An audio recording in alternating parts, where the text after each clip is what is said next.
dessa aulinha, né? E o tema da aulinha de hoje, né, é justamente constelações sistêmicas, né? A gente trouxe um pouco dos fundamentos teóricos, tá, da arte da literatura científica internacional, né?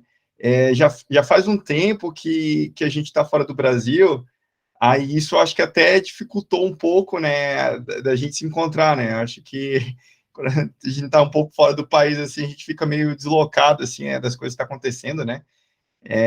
Mas a gente fica super feliz, assim, de poder encontrar com esse grupo, né? A gente tem feito trabalhos com a nossa constelação, né? Mas mais no âmbito mais internacional, né? E a gente quer trazer algumas coisas que a gente fez, né? De primeira mão para vocês. A gente... Só a gente vai se apresentar um pouquinho aqui. Essas imagens, elas mostram um pouquinho da nossa jornada, né? Então, eu sou a Simone, eu venho da engenharia ambiental, de graduação, passei por mestrado, doutorado e pós-doc na engenharia química, na área de processos biotecnológicos. E eu conheci a constelação no final do doutorado, e aí a minha cabeça virou. Eu acho que isso aconteceu com todo mundo aqui, né? Virou num sentido para a gente começar a repensar tudo aquilo que estava sendo feito e viu uma possibilidade diferente. E foi também nesse momento que a gente mudou de país. Estava iniciando o pós-doc lá no Brasil, aí a gente mudou de país. A gente morou 2 anos na Bélgica, agora estamos há quase 2 anos aqui na Suíça. Temos mais uns 2 anos pela frente ainda, né? Pelo menos. Então, a gente vem dessa trajetória. Eu trabalho com pesquisa desde a iniciação científica. Eu iniciei lá em 2011 com pesquisa, eu trabalhava num laboratório, então trabalhava com biotecnologia, um pouco com química e por aí vai. Então, quando nós conhecemos a constelação, nós vimos que tinha um potencial ali muito grande, que não era explicado e que havia uma necessidade de se iniciar um processo de fazer estudos para a gente poder ter essa base, esse fundamento, assim, poder explicar para as pessoas, para transformar a constelação numa ciência. Ela é uma ciência, mas ainda não é estudada e vista como ciência, então precisa dessas iniciativas para que ela seja vista como todas as ciências são vistas, né? Então, nesse período, eu e o Pedro, né, nós buscamos fazer uma especialização, nós temos especialização em constelação, e os resultados, né, o nosso TCC da especialização se traduziu em 2 artigos, um a gente tem publicado, outro está em processo, e a gente vai contar para vocês aqui um pouquinho hoje sobre o que a gente tem feito. A gente trabalha com alguns grupos aqui também, no âmbito das constelações, então vai ser uma conversa bem tranquila, assim, para a gente mostrar um pouquinho da nossa trajetória e poder estar compartilhando aqui. E só complementando um pouco que a Simone falou, né? A gente viu um poder muito grande das constelações nas nossas vidas, né? Então, a constelação é o que nos une, né? Bastante, né? Inclusive, a gente constela entre a gente, né? Praticamente toda semana, assim. E também a gente tem um histórico de quase praticamente 200 constelações, né? Desde que a gente começou a facilitar, né? Então, é algo assim que praticamente parece que a gente... parece que a nossa vida, assim, principalmente a nossa vida como casados, né, foi reafirmada, né, foi a base dela, basicamente, com tudo que a gente aprendeu com Bert Helling, com as constelações. Então, é uma coisa muito interessante, a gente vem desfrutando por muitas potencialidades da constelação, né, que a gente vive diariamente tudo isso, né, e a gente quer trazer, né, para as pessoas, né, cada vez mais, né, de uma forma assim, principalmente, né, do jeitinho que a gente tem, né, de acordo com a nossa história, né, a gente tem uma história bastante na ciência, né, então a gente sempre está aliando, né, essas duas bases para para a gente estar levando, né, benefício para as pessoas, para a comunidade, né? A gente fica super feliz. Então, constelação, né? Então, o tópico é constelação. Todos aqui, com certeza, já têm uma grande familiaridade com esse tema, né? A gente sempre percebe, né, que a constelação sempre está relacionada a pessoas, né? Então, as pessoas, né, elas são um grande foco das constelações. E, ao mesmo tempo, né, quando a gente pensa em constelação, a gente precisa entender, principalmente, assim, que além de ser pessoas, né, ou seja, um grupo, né, então, assim, a sociedade está inserida na constelação, né, então, a constelação é uma grande metodologia que traz mudanças sociais, né, principalmente benéficas para a sociedade, né, e além da gente conseguir visualizar isso, a gente consegue visualizar que a constelação é um tema interdisciplinar, né? Então, assim, vai envolver psicologia, vai envolver sociologia, vai envolver epistemologia, vai envolver, assim, diversas áreas da ciência, né? E por isso que é super importante, né, esse olhar, né? A área do direito também, né? Por isso que é muito importante ter esse olhar interdisciplinar, né? Para as constelações, para que a gente possa conversar sobre ela de uma forma totalmente inclusiva, né? Que a gente não possa excluir nenhuma outra abordagem, né? Que a gente possa ser o mais fidedigno e o mais rigoroso possível, assim, com relação ao que é a constelação. Então, a gente tem aqui essa agendinha que a gente montou, né? Então, primeiro a gente gostaria de falar, né, sobre os fundamentos da constelação, né? O que a constelação se baseia, de acordo com a nossa pesquisa, que a gente encontrou, né? Quais são os fundamentos, que bases teóricas que ela se afirma, né? Logo depois, né, a gente vai ver, né, um pouco sobre a árvore das constelações sistêmicas, né? Esse aqui é um estudo bem recente que surgiu para justamente explicar de uma forma assim bem geral, né, e completa, né, as constelações de cada uma das abordagens, né. A gente vai ver aplicações, evidências científicas, boas práticas e no final a gente abre para as perguntas, né. Ok, vamos lá. Teoria geral dos sistemas. Vai ser um pouquinho assim, um pouquinho abstrato, mas vocês vão ver que as peças vão se encaixar depois. Tá, teoria geral dos sistemas, né? A gente, para falar de constelação, né, de acordo com a nossa pesquisa que a gente fez, né, a gente precisa falar do que? A gente precisa falar de sistêmico, né? Não dá para você falar de uma constelação sistêmica sem ter um mindset sistêmico, né? A gente precisa considerar o mindset sistêmico, né? Caso contrário, a gente tem uma contradição, né? Quando você tem uma contradição, a gente tem perda de quê? De reprodutibilidade, né, da técnica, do método. Né? Então, tudo precisa estar coeso e coerente, né? Então, assim, o que a teoria sistêmica diz, né? E isso aqui foi publicado pelo Bertalanffy em 1959, né? 1959. Isso. E ele formalizou toda a teoria geral dos sistemas, né? Então, todos os nomes que a gente vê com relação à teoria geral dos sistemas, por exemplo, holístico, wholeness, todos esses nomes, eles... Integrativo, né? Ele formalizou em uma sequência de artigos científicos em 1959, né? Então, a gente sempre vai estar voltando nele toda vez que a gente fala em sistema. Então, primeiro, antes da gente falar da teoria, a gente tem que definir o que é um sistema. Um sistema, ele é o quê? Ele pode ser definido a partir de uma junção de elementos, componentes ou membros únicos e diferentes um do outro, né? Então, a gente vê aqui uma caixinha aqui, né? E essa caixinha é um sistema, e essa caixinha ela é composta pelo componente A, B e C, né?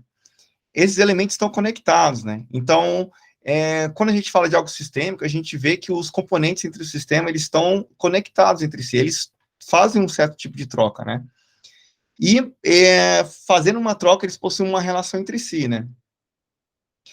E uma coisa muito importante, essas relações entre esses elementos, elas devem ser únicas e insubstituíveis. Se, por exemplo, se a relação entre A e C for igual entre B e C, é como se o elemento B não existisse, ou não fizesse parte desse campo, né, desse sistema, né? E aí a gente tem um desequilíbrio, né? É que nem aquela questão, né? Como, por exemplo, o pai vê a filha e a esposa assim como da mesma forma, né? Tendendo a ter um certo tipo de uma relação semelhante, né? Isso gera um desequilíbrio no sistema, né? Então, assim, para ser sistêmico, né? A gente tem que respeitar, né, esse conceito de relações únicas, né? Isso, a gente tem aquele exemplo da mãe que vê no filho um marido ou alguma coisa assim, né? Ou faz aquela substituição dos desequilíbrios que a gente vê na constelação. Então, isso vem dessa base da teoria geral dos sistemas, que cada elemento é único e cada elemento se relaciona com os outros elementos de uma forma única também, né? A forma que a mãe se relaciona com o filho, ela, para estar em equilíbrio, né, ela precisa ser diferente da forma que a mãe se relaciona com o pai ou com a filha, e por aí vai, né? Exatamente.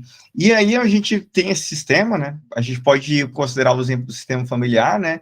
Ele tem input, entrada do ambiente, né?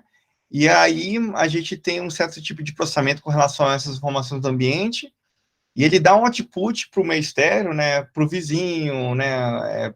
Para a sociedade, por aí vai, né? E esse sistema, né? Esse sistema ele tem um observador, né? Ou seja, tudo que ele provém, né? E recebe, né, é avaliado a partir de um sistema de feedback, né? O que seria um sistema de feedback, assim, com relação a um sistema familiar, né? Por exemplo, assim, às vezes, assim, tem aquelas festas de família, né?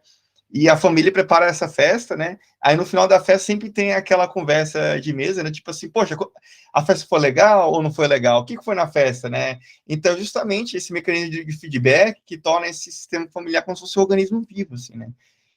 Esse sistema de feedback, né? Que é bem interessante, bem legal.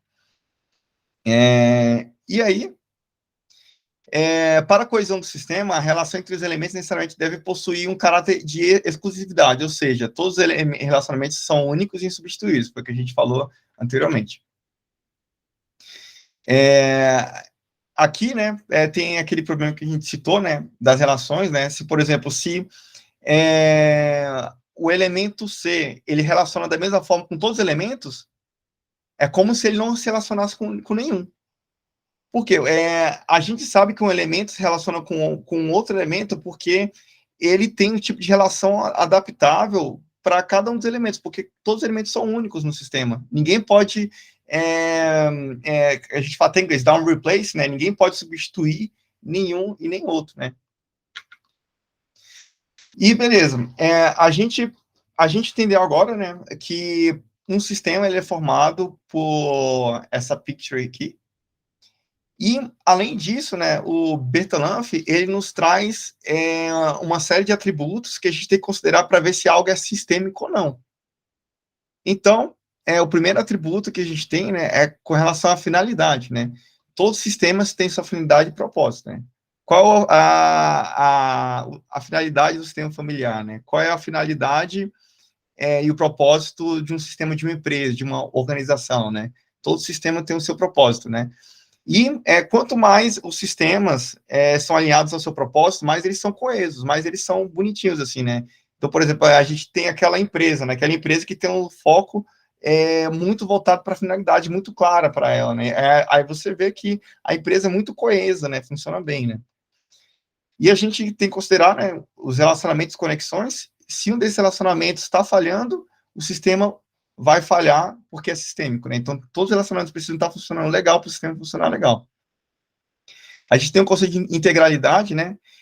Todos os elementos são importantes para o sistema, insubstituíveis. Se a gente excluir um elemento aqui, ó, tira ele para fora, aí a gente tem a questão do excluído, né? Que é um grande problema nas constelações, né? Então, isso gera um desequilíbrio também no sistema. A gente tem que considerar que os sistemas são abertos, né? Isso é muito importante. Muitas vezes a gente vê que vamos isolar o sistema é uma caixinha, não. O sistema, ele sempre está recebendo coisas do ambiente, sempre está trocando coisas com o ambiente, né? Um bom exemplo, a gente fala do sistema familiar, mas o sistema familiar, ele recebe influência, por exemplo, do sistema do trabalho, dos amigos, e por aí vai, né? Então, o que acontece lá no trabalho pode influenciar o sistema familiar, assim como o que acontece no teu sistema familiar vai influenciar lá no sistema do trabalho, por exemplo. Então, essa ideia do sistema aberto, né? Ele está aberto e está recebendo interferência na influência do meio externo. Exatamente. E o próximo atributo, né, a equifinalidade, né, que é o seguinte, se você, por exemplo, faz uma constelação com uma pessoa, né, e essa consteladora, ela tem um certo tipo de experiência, né, uma experiência que traz um certo tipo de caráter de bastante qualidade da constelação. E também com outra consteladora, mesmo que usem os dois métodos diferentes, né, os dois sistemas eles vão se harmonizar, né, e os sistemas vão chegar ao mesmo propósito, né. Esse é o princípio da equifinalidade, né, que é um princípio bem interessante, né, independente do tipo de metodologia, né, da constelação, se é âncora de solo, se é a questão mais das constelações através da representação por pessoas, né, a gente tem o princípio da equifinalidade levando o sistema sempre para o equilíbrio, né, sempre para a homeostase, né. E o último, né, a gente tem o caráter de anamorfose, né, esse caráter é bem interessante, ele nos diz o seguinte, né, vendo que todo sistema, né, vai ter um feedback, né, a gente vai ver que todos os sistemas estão sempre em mudança, sempre em movimento, né, sempre evoluindo, né, então o anamorfismo, ele sempre vai trazer esse tipo de evolução e movimento para o sistema, né, sempre, né, por exemplo, o sistema familiar, né, um filho, ele faz um aniversário, né, ele virou maior de idade, né, agora é 18 anos, né, o sistema já mudou, o sistema familiar já é outro, né, a mãe ele vai ter que ver, meu filho já não tem 17 anos, agora tem 18 anos, então, naturalmente, todos os sistemas estão sempre em mudança, né, e isso é uma coisa muito interessante.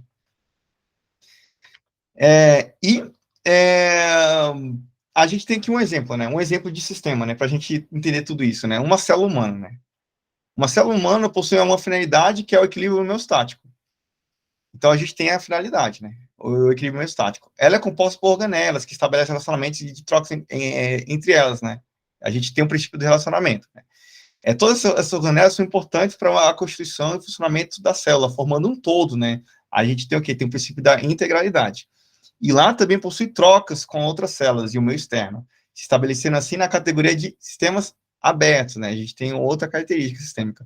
Outras células em outros locais do corpo, com a mesma finalidade, podem ser bem-sucedidas em termos homeostáticos, caracterizando uma ecofinalidade, outro princípio. E, por último, a célula, desde o seu princípio, vai passando por várias etapas de evolução, assumindo o caráter de anamorfose ou anamorfismo. Né? Então, a gente tem um exemplo prático aplicado à teoria geral de sistemas, no caso de uma célula. Então, né, a gente tem o anamorfismo e o catamorfismo, né? O anamorfismo, ele vai fazer o quê? Vai fazer com que o sistema seja coeso, né? O sistema possa evoluir de maneira saudável, né? O catamorfismo é o contrário, né? O catamorfismo, ele vai quebrar o sistema, né? Quando uma família está cheia de desequilíbrios, né? O que está acontecendo, né? O caráter de catamorfismo está se prevalecendo mais do que o anamorfismo, né? Aí a gente tem todas as leis da física agindo naquele sistema, né? A entropia, né? A entropia, o que ele vai desgastar o sistema, né? A entropia vai quebrar o sistema, né? O sistema fica caótico, desorganização ligada ao caos, né? Desestabilização do sistema e por aí vai, né?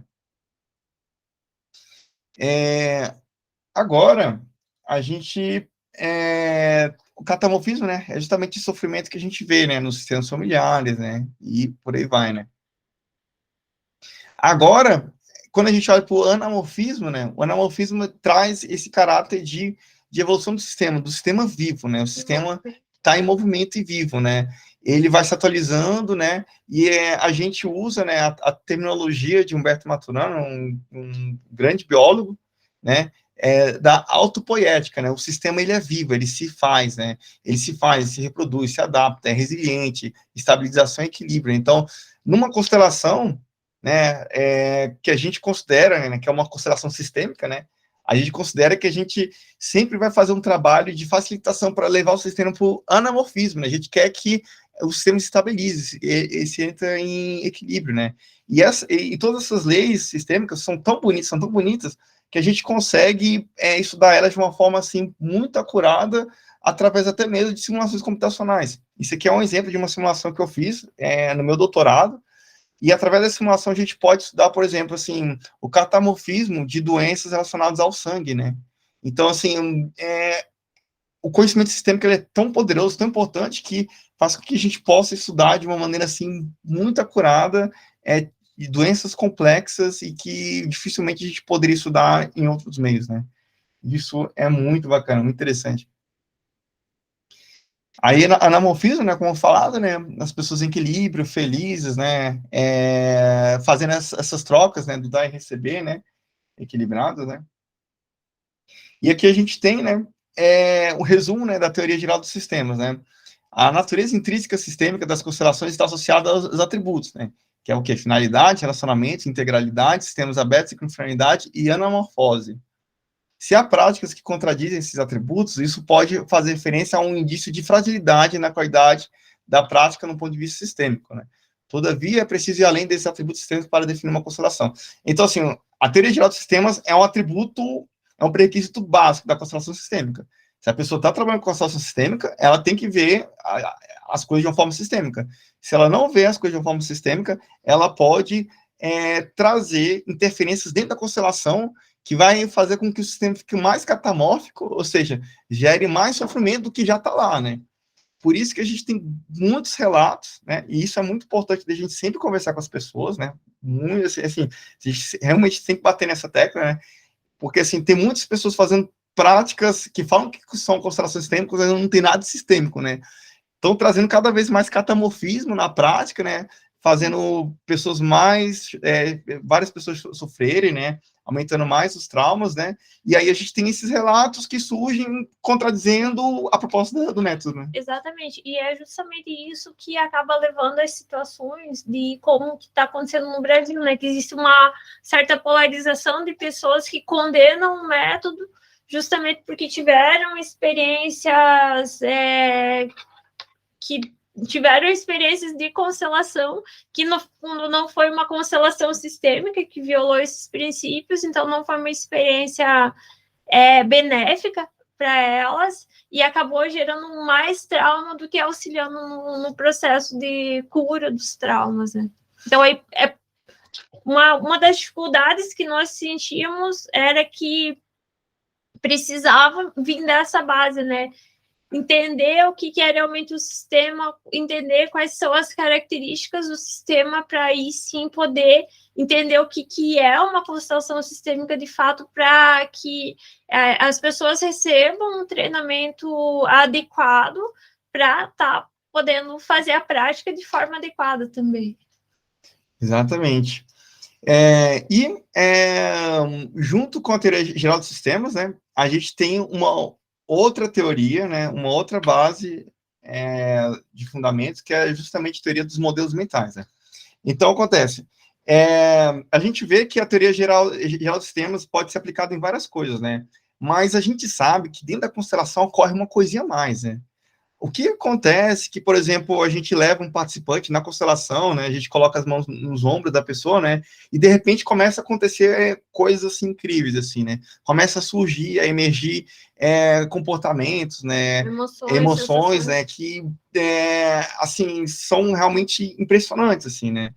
E o que explica isso, né? Fundamento teórico, né? Que na literatura, né, científica está explicando isso, é justamente a teoria dos modelos mentais.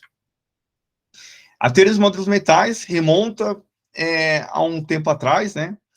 A gente pode considerar que a primeira vez que ela foi citada foi pelo Boltzmann, né? Boltzmann foi um grande físico, né? Que ele desenvolveu, né? Um olhar sistêmico, né? Usando todas as formulações sistêmicas que a gente viu antes, né? Mas aplicada mais para a teoria de gases, né? E todo esse pensamento sistêmico, né, fez com que ele desenvolvesse equações muito precisas para o funcionamento dos gases, né? Mas, ao mesmo tempo, ele viu que tinha algo muito interessante nisso tudo, né, na questão sistêmica, né, que faz parte também, que é a questão dos modelos mentais, né? E o Boltzmann, em 1899, falou o seguinte: nossas ideias e conceitos são apenas imagens internas.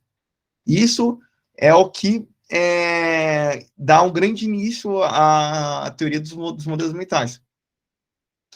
E a gente vê o seguinte, que as constelações são baseadas em sentimentos, sensações, perspectivas, movimentos e referenciais que trazem várias informações, muitas vezes bem claras, expostas a todos envolvidos na prática, né?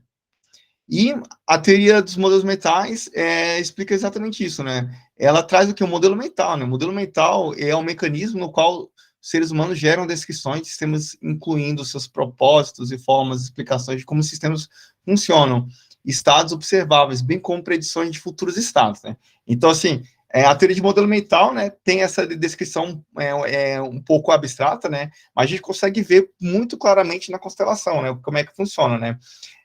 A gente vê que quando está começando a constelação, né, o primeiro representante está colocado no campo, né, emerge o campo, né? Então, qual é o nome formal desse campo, né? Pode ser usado o campo mórfico, né? Mas também um outro nome do campo mórfico é justamente o modelo mental, né? Surge o quê? Surge, naquele momento, né, o modelo mental, né? O modelo mental emerge naturalmente, né? E aí, nesse modelo mental, que é oriundo do constelante, as coisas elas vão começar a se conectar e os comportamentos vão começar a emergir de forma natural. O que seria assim esse campo, né? A gente fala muito de campo, né? Vamos abrir o campo, né? Vamos colocar o campo aqui, né? O que é o campo, né? O campo, né, é justamente esse modelo mental, né? Do quê? Do pensar, sentir e intuir, né? Isso, e tem uma observação aqui que é bem interessante, que esse modelo mental do qual o constelante traz, né, quando ele traz a história dele para a constelação, já se faz o desenho do modelo mental, né? Você vai acessar o que está dentro dessa história, desse modelo mental, principalmente a partir da informação que está no campo. Mas o modelo mental é mais do que o campo, porque ele considera todo o ser, né?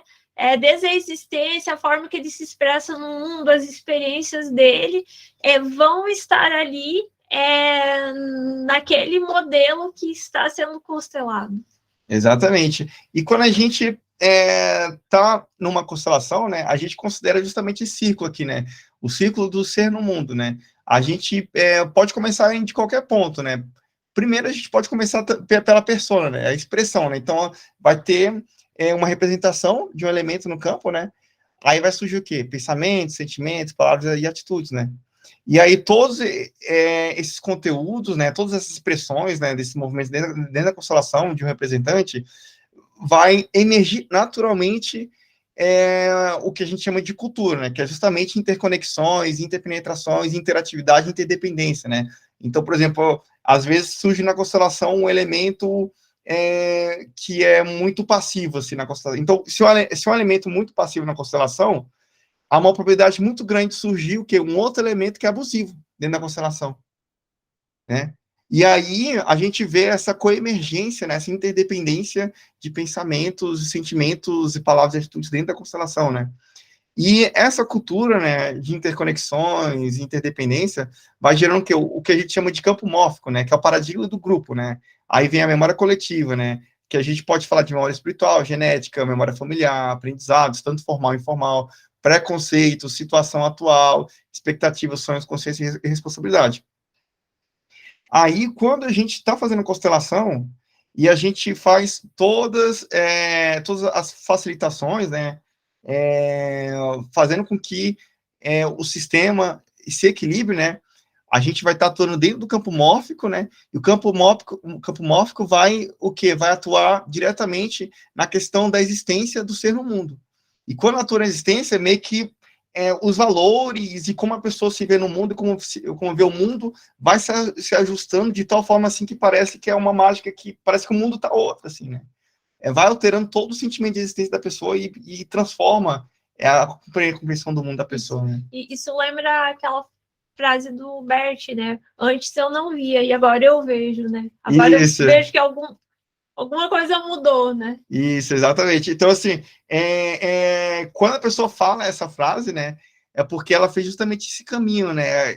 Foi alterado o campo mórfico, né? O campo mórfico ficou mais equilibrado e alterou a noção dela de existência. E, poxa, antes eu não via, agora eu vejo, né?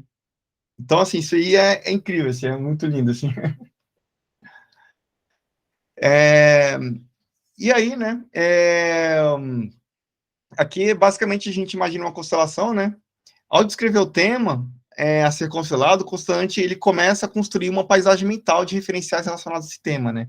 Então, o constelante ele começa a contar a história dele, né? Aí começa a vir personagens, começa a vir aquela paisagem, começa a vir alguns sons, né? Tudo o que no modelo mental, né? Tudo na mente, né? E aí surgem memórias, né? Momentos, situações, e o constelante se identifica com a situação. Ele vê a situação e se vê diante da situação, assim consegue ver os elementos que compõem o sistema, né? Então, os elementos, né, eles vão surgir naturalmente no sistema, né? Eles vão surgir naturalmente, assim, é automático isso. E aí o modelo mental permite que o constelante observe e se coloque no lugar de cada elemento, possibilitando relatar o que acontece com cada elemento nos seus respectivos pontos de vista. Então é muito interessante que, por exemplo, nas âncoras de solo a gente vê isso muito claro, né? A gente coloca as âncoras de solo no chão e aí a gente vai convidar a pessoa, né, a ir permutando, né, e sentindo cada um dos elementos da âncora de solo, e ela vai vendo diversas perspectivas diferentes, né? Isso. O outro ponto que se observa muito isso é na constelação com pessoas, né? Também quando tem o representante, se faz a troca entre o representante e o constelante, ele entra no campo propriamente da constelação e ele sente a energia, o que está acontecendo no campo. E mesmo na constelação com os objetos, né, com os bonecos, quando o constelante ele entra em contato com aquele elemento, ele consegue também se colocar no lugar. Não é tão fisicamente, já é mais mental, né? Porque ele está em contato com o objeto, né? Quando você está lá com outra pessoa, né? Fazendo essa troca, é bem físico, né? Então, vai depender do perfil do constelante que ele vai perceber mais de uma forma ou de outra, mas mesmo com os bonecos, né?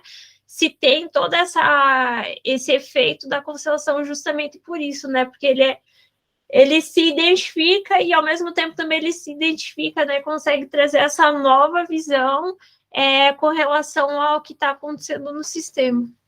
Exatamente. Então, né, a gente tem aqui, né, a teoria dos modelos mentais, né, justamente a capacidade de variar os pontos de vista e, assim, a identificação para cada elemento do sistema, né, e aí isso se torna totalmente crucial para a constelação, né? Isso é muito interessante.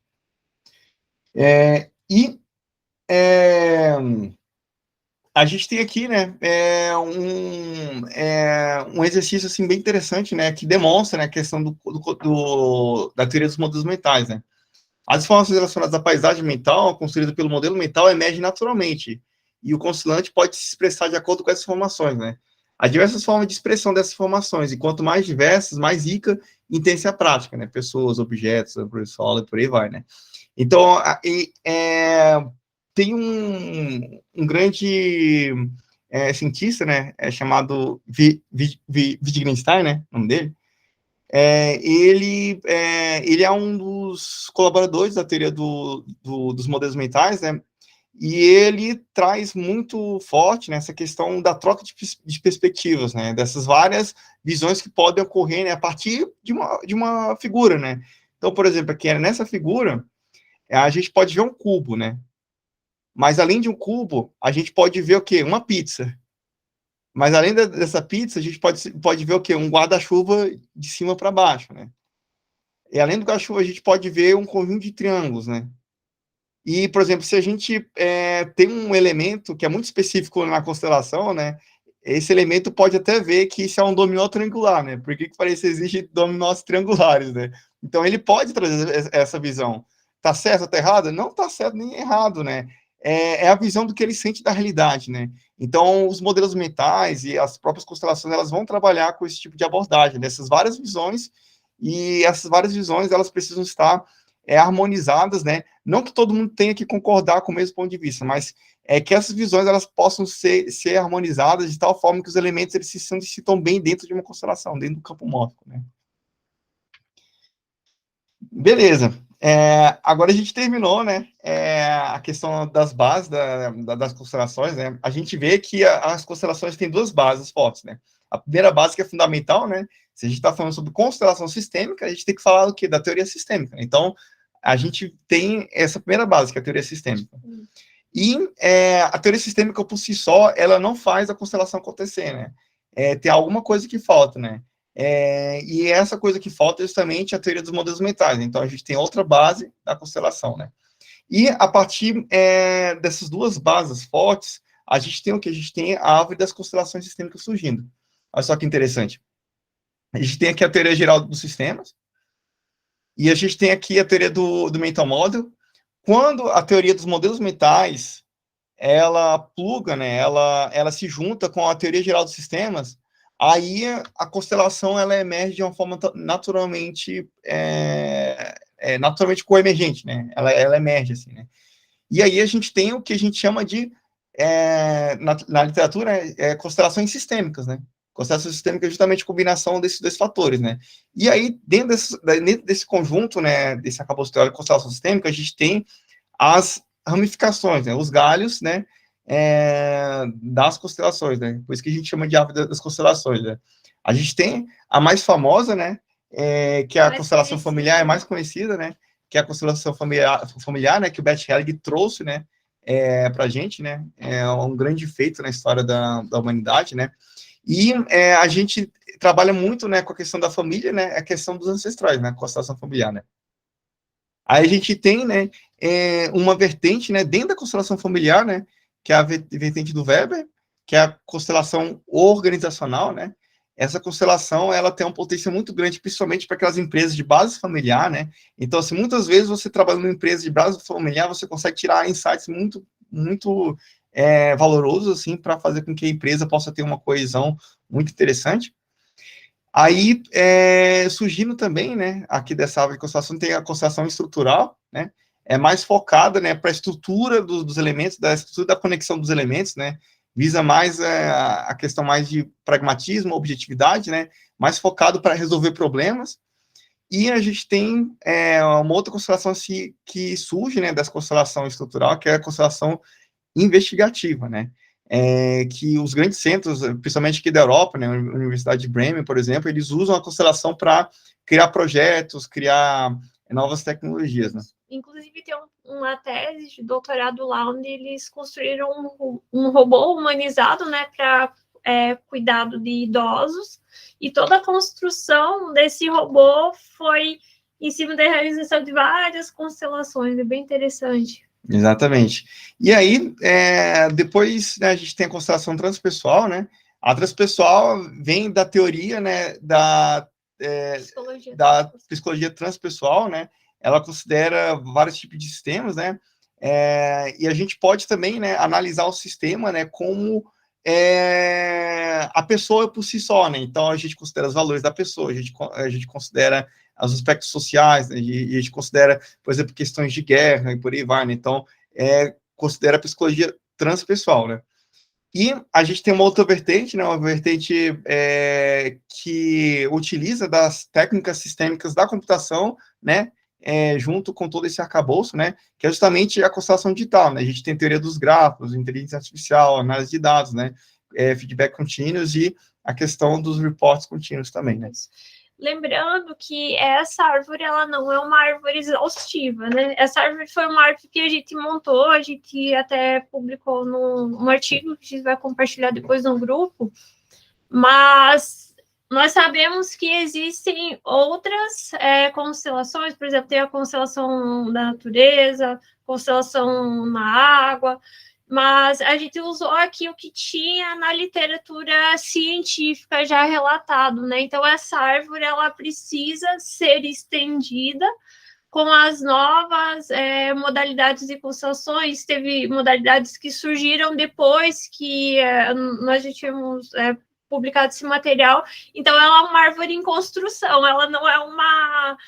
como que a gente pode dizer, uma árvore exaustiva, né? Ela está lá no anamorfismo sendo evoluída, com mais contribuições que estão chegando. Exatamente. E o interessante dessa estrutura dessa árvore é que ela organiza, né, a questão das bases fundamentais e do que é preciso ser levado em consideração e respeitado para que a estrutura da constelação seja rigorosa e seja completa, né? Por exemplo, se a gente fala que está fazendo uma constelação, por exemplo, familiar, mas a gente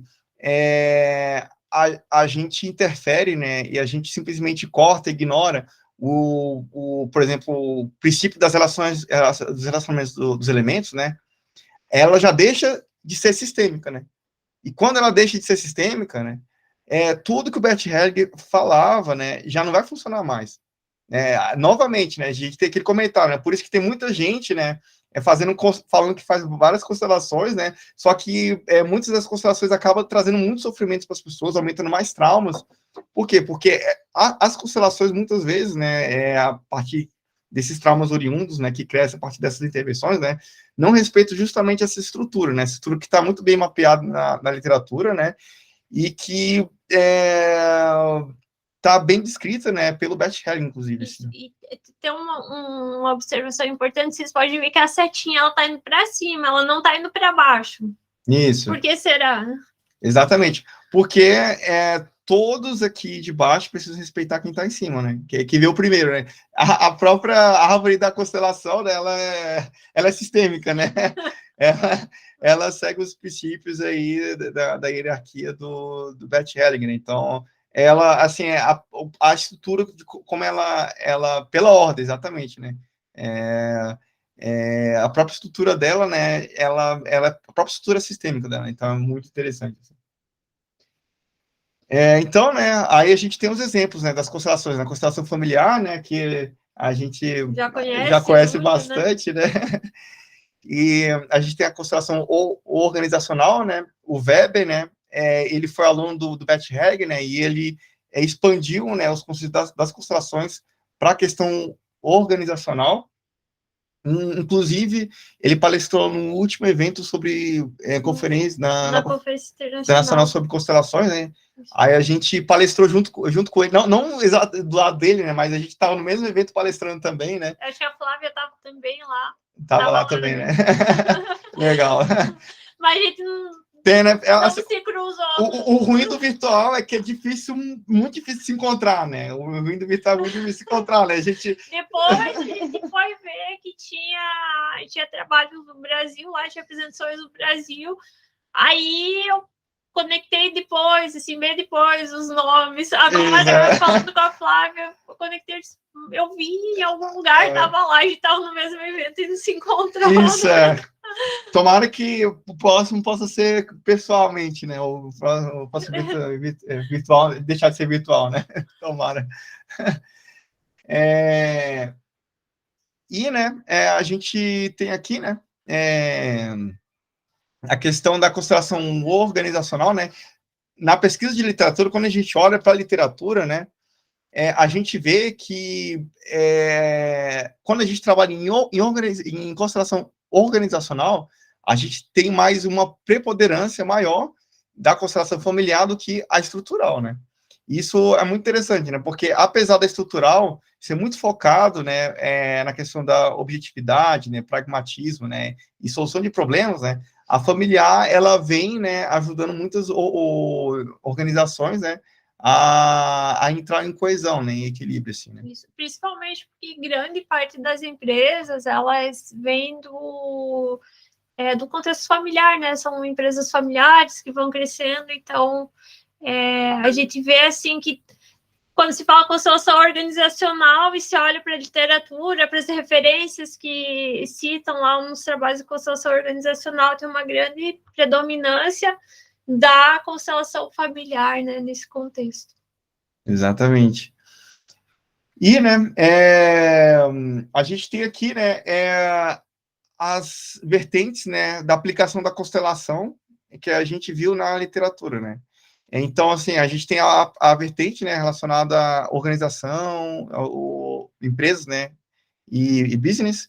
A gente tem a segunda vertente, né, que é mais relacionada à questão da saúde, da psicologia, da medicina, né, e a gente tem a terceira vertente, que é a questão do direito, né, do direito sistêmico, né.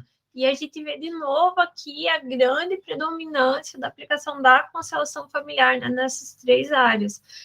Dentro de organizações e instituições, pesquisa, enfim, negócios, gestão, Se tem até um pouco mais a predominância da estrutural, mas tanto na área da saúde, né, em geral, quanto na área do direito, em geral, se tem uma grande predominância da constelação familiar sendo aplicada, né? Então, isso é bem interessante, sim, porque mostra para a gente o quanto que se espalhou, né? A constelação familiar, né? Ela abrange aí todas as áreas, ela tem predominância.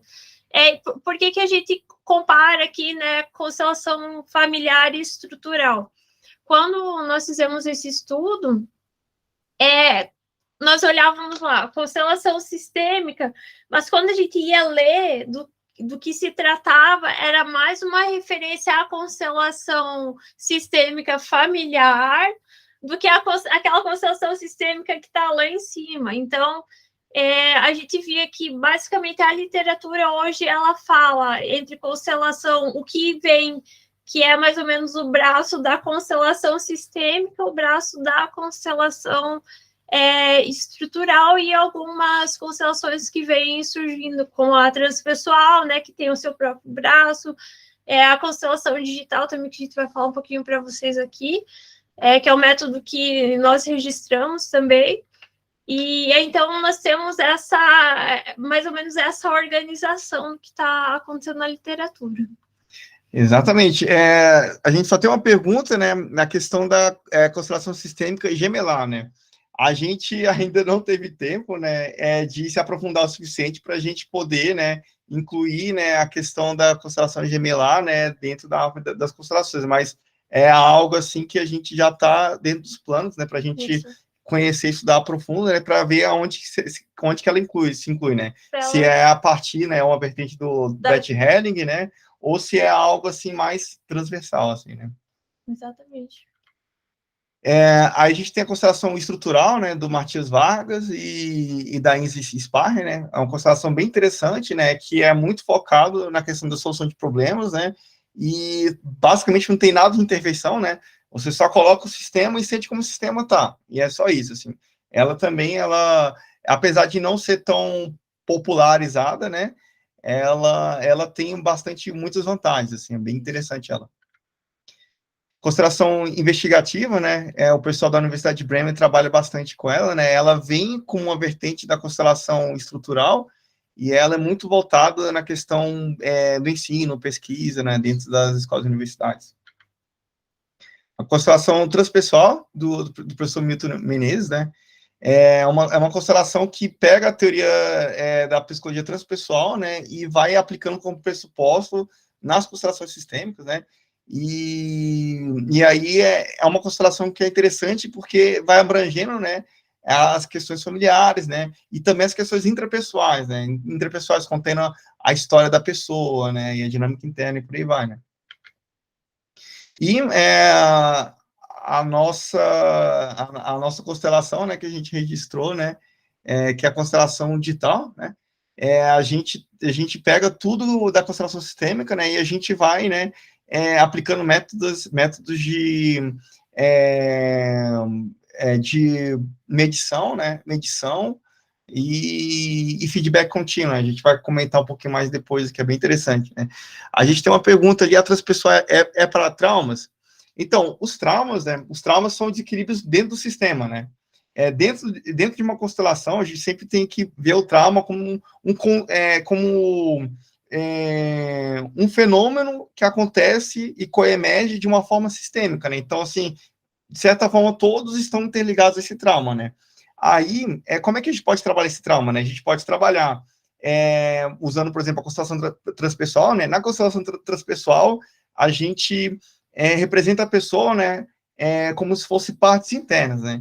Então, por exemplo, tem aquela parte que é meio autoritária, mas aí tem aquela outra parte que tem um sentimento de culpa, né? E por aí vai, né? Isso, a parte ansiosa, por aí vai, né? A própria parte que sofreu um trauma, né? Isso. Então, assim, a transpessoal, né? Ela tem essa aplicação para trabalhar nos traumas, né? Mas também, né? Os traumas, eles sempre são muito bons para trabalhar também na questão da constelação familiar por si mesma, né? Porque muitos traumas são causados a partir, né? De histórias, né? De histórias antepassadas, histórias familiares. Então, é muito importante, né, a gente ver, né, que a gente tem toda uma estrutura da constelação que é super rica, que a gente pode trabalhar em diversos aspectos, né, de acordo com que também a pessoa se sente à vontade, né, trabalhando, né. Às vezes a pessoa, assim, ela não está tão à vontade para falar do pai dela, né, não, quero mais ver as minhas dinâmicas internas, né, e aí vai ser uma constelação mais voltada para as dinâmicas internas. Isso. E lembrando, né, que, por exemplo, um trauma, ele pode ter várias origens, né, que Isso. vão, ao longo do tempo, vão se complementando, né, a partir de um trauma que pode ter uma origem do contexto familiar, ele também interfere na sua dinâmica interna, né, então você pode ir trabalhando das diversas formas, e como a gente sabe, né, existem situações que são necessárias fazer várias constelações para você conseguir trabalhar aquele contexto, porque ele tem várias origens que estão ali contribuindo, por exemplo, uma pessoa ansiosa. Pode ser que a minha ansiedade vem de uma dinâmica interna que eu tenho, que ela é maximizada por conta de um trauma que eu tive lá na infância, com relação ao meu pai, à minha mãe, por aí vai, né? Então, um trauma, ele nunca tem uma causa única, né? Elas são diversas, e aí você vai trabalhando até que o sistema restabeleça o equilíbrio. Exatamente. E uma coisa muito interessante, né, da questão da importância da constelação, né, para a construção de uma nova sociedade que está surgindo, né. Dentro da literatura científica, a gente vê que tem cada vez mais ocorrendo no aparecimento desse termo, né, indústria 5.0, né. Então, já foi indústria 1.0, 2.0, 3.0, 4.0, né, 4.0 é essa indústria da internet das coisas, né, IoT, né, das redes computadoras. E a gente tem a nova indústria que está surgindo, emergindo, né, que a constelação, ela desempenha um papel praticamente principal, na minha opinião, né, que é a indústria 5.0, né. O pessoal chama essa indústria 5.0 como indústria da compaixão, ou um novo sistema de relações de trabalho, né, que valoriza mais a questão do ser humano, né, dos valores do ser humano, né, do que a questão da produtividade, né, e todas essas coisas, né. Então, na literatura científica tem surgindo, né, vários pesquisadores, né, que estão querendo revisar, né, todo o sistema de trabalho, né, todo o sistema de relações de trabalho, né, para que a gente possa, né, montar, né, contribuir para o surgimento dessa nova perspectiva, né, que é mais voltada, focado para o bem-estar e os valores humanos do que a questão da produtividade, né? Coisa bem interessante, assim. Eu não sou muito a favor desse nome Indústria 5.0, né? Esse nome Indústria 5.0, assim, parece um nome, assim, muito industrial, assim, né? Vamos industrializar as pessoas, né? Mas, assim, o nome não representa o conceito por trás, né? Isso é muito importante, assim, ter muito claro na mente, assim, né? O conceito por trás é o quê? São relações de trabalho mais humanizadas. E ponto, assim, é isso, assim, para a gente não confundir, né? Porque, às vezes, assim, parecem... Eu não gosto desse nome, né? Não é muito bom, né? Mas como a literatura está usando muito esse nome, né? E a gente precisa conversar com a literatura científica, né? Então a gente usa o nome, né? Mas a gente entende muito bem que esse nome não representa, né? Muitas coisas que possam não representar o nome, né? Por assim dizer. Agora a gente vai entrar em aplicações, né? Evidências científicas na questão das constelações, né? Então, quando a gente olha para a literatura científica com relação à constelação, né, a gente tem, né, 3 principais artigos científicos de literatura, de revisão de literatura, né. O primeiro artigo científico de revisão de literatura é do TED, né, o TED da Austrália, né, se não me engano, né? Ele é né? da Austrália, e eu acho que agora ele está na Europa. Na Europa, né? Ele é da psicologia de lá, mas ele está desenvolvendo vários trabalhos, eu acredito até que ele está mudando para cá. Interessante. Aí, né, a gente tem, né, a Schultes, né, a Salomé Schultes, né, a Salomé é uma parceira da gente, né, a gente está iniciando uns projetos de pesquisa com relação à constelação, né, ela é muito bacana, uma pessoa incrível, assim, E a gente tem, né, o nosso artigo de revisão de literatura, né, que é o mais novo, mais recente, né, que é o de 2022 aqui, né. E quando a gente compara, né, esses 3 artigos de revisão de literatura, o que a gente pode ver deles, né? O primeiro ponto a se comparar é justamente o fator de impacto, né? O fator de impacto de um artigo científico é justamente qual é o impacto dentro da sociedade científica, dentro da comunidade científica, né, dentro do escopo científico, né, que aquele artigo tem, né, relacionado a rigor científico, né, e tem vários atributos, né, para isso, né. Então, assim, o fator de impacto do artigo do TED é de 4, né, quanto maior o fator de impacto, melhor, né, mais o artigo tem impacto, né. Por exemplo, a Science, a Nature, por exemplo, ela tem 40, 50, por aí vai, né, só para a gente ter ideia, assim, né. Então, por exemplo, o do TED tem 4, né? O da Schultens tem 0,45, né? E o da gente aqui, né, a gente tem 10, né? Então, assim, com relação ao critério de fator de impacto, né, o nosso artigo, né, ele tem um maior comparado com esses dois, né? E o segundo atributo que a gente pode comparar com relação a esses 3 artigos é justamente o número de publicações da revisão sistemática que foram consideradas na avaliação, não que foram selecionadas, né? Porque, por exemplo, no início, vem muito artigo, né? No início vem, por exemplo, 4.000 artigos, no início vem 5.000 artigos, no início vem 10.000 artigos. Porém, não é todos os artigos que vão ser avaliados na revisão de literatura, né? Muitos artigos não tem nem conexão, né? Às vezes lá na base de dados, né? Às vezes tem um artigo que não tem nada a ver, né? Então, assim, muitos artigos são cortados, né? Então, por exemplo, no final mesmo, no que foi para análise mesmo, né? O artigo do TED pegou 67 publicações, né? Voltados para o estudo das constelações familiares, né? O da Schultz foi 79, né? E a gente aqui encontrou 168 publicações, né? Então, assim, com relação ao número de publicações avaliadas, né, a gente está com um número maior, né? E a gente também tem como comparar na questão do contexto da revisão, né, da revisão sistemática, né? Então, assim, esse primeiro artigo, né, do TED, né, ele é muito voltado, né, para a questão familiar, né? Isso, inclusive para a constelação familiar é no contexto da aplicação na saúde, né? Na área terapêutica. Aí nós temos o artigo da Schultens, que ele aborda várias formas de constelação, mas aplicadas no contexto organizacional, né? O que está sendo aplicado dentro das organizações hoje. Então, ela faz uma revisão bem interessante, sim, sobre isso. E no nosso artigo, a gente olhou de uma forma geral. Justamente onde a gente conseguiu mapear as 3 principais áreas de aplicação, né? Que é a área da saúde, que não é só a terapia, mas, enfim, você tem aplicações, né, na saúde pública em geral. A gente tem também a aplicação nas organizações, instituições de ensino e por aí vai, que entra nessa parte que seria da organizacional, e também o que dificulta deles poderem ter essa maior abrangência justamente a questão da área do direito, né?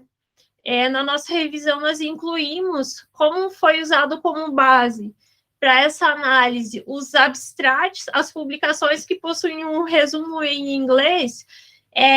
Nós conseguimos incluir várias publicações do Brasil Na área do direito sistêmico, na área do direito sistêmico dentro dessa revisão.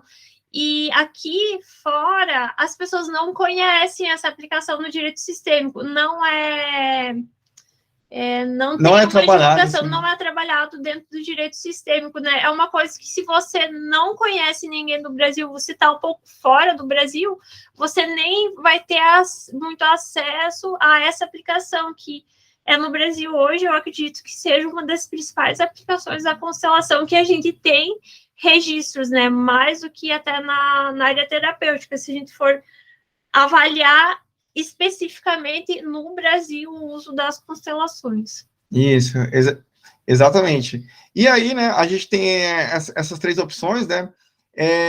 Aí, por exemplo, assim, se pergunta, qual é o artigo que provavelmente, assim, eu posso escolher para ter uma visão geral da constelação, né? Aí a gente tem o nosso aqui, né? A gente tem o nosso artigo que ele traz essa visão geral, incluindo, né, a questão do direito sistêmico, né? Eu quero um artigo mais focado para a constelação familiar, tendo o TED, o artigo mais para organizacional. Aí tem um artigo da Schultes, assim. Apesar deles terem um fator de impacto pequeno, né, são artigos que valem a pena serem lidos, né, e sempre trazem um aprendizado, né, que complementa o nosso artigo, né, que tem uma visão mais ampla, né, e tem mais estudos. Assim. Até porque muitas vezes, como se tem essa visão ampla, você não consegue ir nos detalhes, por exemplo, da constelação da aplicação, né, no contexto terapêutico ou no contexto organizacional. Como é mais ampla essa visão, a gente consegue dar um direcionamento, mas não consegue ter os detalhes. Tem os estudos citados, que servem como base, né, para ir se aprofundando mais em cada tópico. Exatamente. Então, perfeito, assim, maravilha. Então, isso aqui é o nosso artigo, né, que a gente publicou, né, e muito do que a gente está mostrando aqui está no nosso artigo, né. Então, de tabela, assim, a gente vai estar trabalhando nessa visão que está dentro do artigo, né. Então, né, a gente tem aqui, né, que tem muitos trabalhos, né, relacionados à constelação em journals, né, revistas científicas, né, isso é muito interessante, né. Com relação à constelação, como é que está o movimento do crescimento da constelação dentro da academia, né, dentro dos estudos científicos, né? É um movimento que é quadrático, né? Ele é quase exponencial, né? Então está explodindo, assim, né? Então tem muita gente trabalhando, tem muita gente fazendo assim esse movimento, né? Iniciando, né? Esse movimento, né? Então é uma onda assim que está crescendo bastante, assim, né? E quais são os países assim, né, que mais trabalham com relação à constelação, né? Tem a Alemanha, né, justamente por todo o histórico, né, que está por trás da Alemanha, né? Bert Helling, né, e os principais idealizadores e consteladores estão por lá, né? Tem o Brasil, né, logo atrás, depois Estados Unidos, México e por aí vai, né? Isso é muito interessante. Então a gente tem como destaque aqui Alemanha e Brasil. As áreas de aplicação, né, como a gente já falou, né, antes, né, questão nas empresas, saúde e leis e a questão sistêmica do direito, né. A gente tem uma pergunta, como foi feita essa estatística? Então, nessa aula de hoje, a gente não vai entrar em detalhes na metodologia, porque a metodologia é um pouquinho complicada, né, mas a gente pode combinar uma outra aula para a gente adentrar um pouco na metodologia científica que a gente usou, assim, né? Mas, por outro lado, também, se você, logo depois dessa aula, você quiser dar uma olhada, né, a gente pode enviar o artigo para você, você dar uma lida no artigo, para você ter uma visão global da metodologia que a gente usou. E aqui, né, quais são as áreas de aplicação, né, os tópicos que estão relacionados à constelação, né? Então, a constelação está sendo usada para pesquisa hoje, que é uma coisa bem interessante, né? Tem a própria palavra em si da constelação, né? Tem a questão da inovação, organização, sustentabilidade, né, relacionamentos, né, sistêmico, terapêutico. Isso. Esse é um gráfico que eu fiquei muito surpreso, por quê? Porque a questão da pesquisa ela tá bem recorrente, né? Então, ao contrário do que muitas pessoas dentro da ciência diz, né? A constelação ela tá tendo um impacto muito grande na pesquisa, assim, né? O que acontece que a gente vê é que os grupos não estão se conversando, né? Como a gente falou no início, né? Tem as iniciativas pipocando, mas não. Agora a gente precisa convergir, né? Convergir para seguir um caminho, né? Então, essa própria figura demonstra isso, né? A partir da análise do que estava lá nos abstratos, né? Dos estudos que a gente avaliou. Exatamente. E a gente fez a seguinte pergunta, né? Nos artigos da literatura, né? A constelação ajuda na solução de problemas, né? A gente viu todos os 168 artigos, né? E a gente foi ver se realmente ajudou ou não na solução de problemas. E 75% dos relatos ajudar na solução de problemas. Então, isso é muito bom. A gente tem, né, as constelações nas redes sociais, né? Isso. Esse aqui é um outro estudo que a gente fez e está em avaliação ainda pelos revisores. Nós coletamos dados do Twitter, né, que é uma rede social que possibilita que a gente faça isso. Coletamos dados que estavam relacionados às tags relacionadas à constelação, né? E olha só o que a gente viu, né? A grande predominância da constelação familiar nas menções do Twitter, né? Então, a gente vê que Bert Hellinger é a tag com maior frequência, justamente pela popularização, né? Quando se fala em constelação, a primeira coisa que vem à cabeça é a constelação familiar, Bert Hellinger, né? O que se procura, né? Então, tem uma grande predominância lá no Twitter. E a gente pode ver aqui também, ó, que tem as tags em inglês, mas tem em português. Ó, a terceira tag, a quinta, tem em espanhol também, justamente porque tanto no México, na Espanha, na Argentina, a constelação é muito conhecida também na América Latina, e os países que falam a língua espanhola. Então, a gente tem esse tipo de distribuição acontecendo aqui.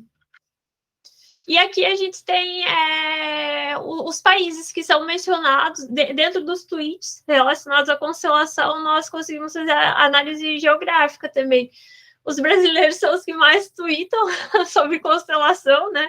Então, a comunidade do Brasil, ela está, principalmente no período da pandemia, em que as constelações, elas estavam sendo feitas online, o pessoal publicava muito no Twitter, né? Então, o Brasil, aí a gente tem a Austrália, a Argentina, né? País de língua espanhola, apareceu até o Japão aqui, o pessoal tuita mais do que publica. A gente tem México, Alemanha e por aí vai ver os outros países. Então, diante de tudo isso, né, quando a gente olha para toda a literatura da constelação, isso é algo assim que é um senso comum, né, tanto que a gente viu da literatura, né, e também com a conversa que a gente teve lá com a segunda autora da primeira autora do segundo artigo de revisão sistemática, né, que é a Salomé Schultes, lá da Universidade de Groningen, né, a gente conversando com ela, né, e a gente, né, tem esses dois desafios, né, que a gente viu, né.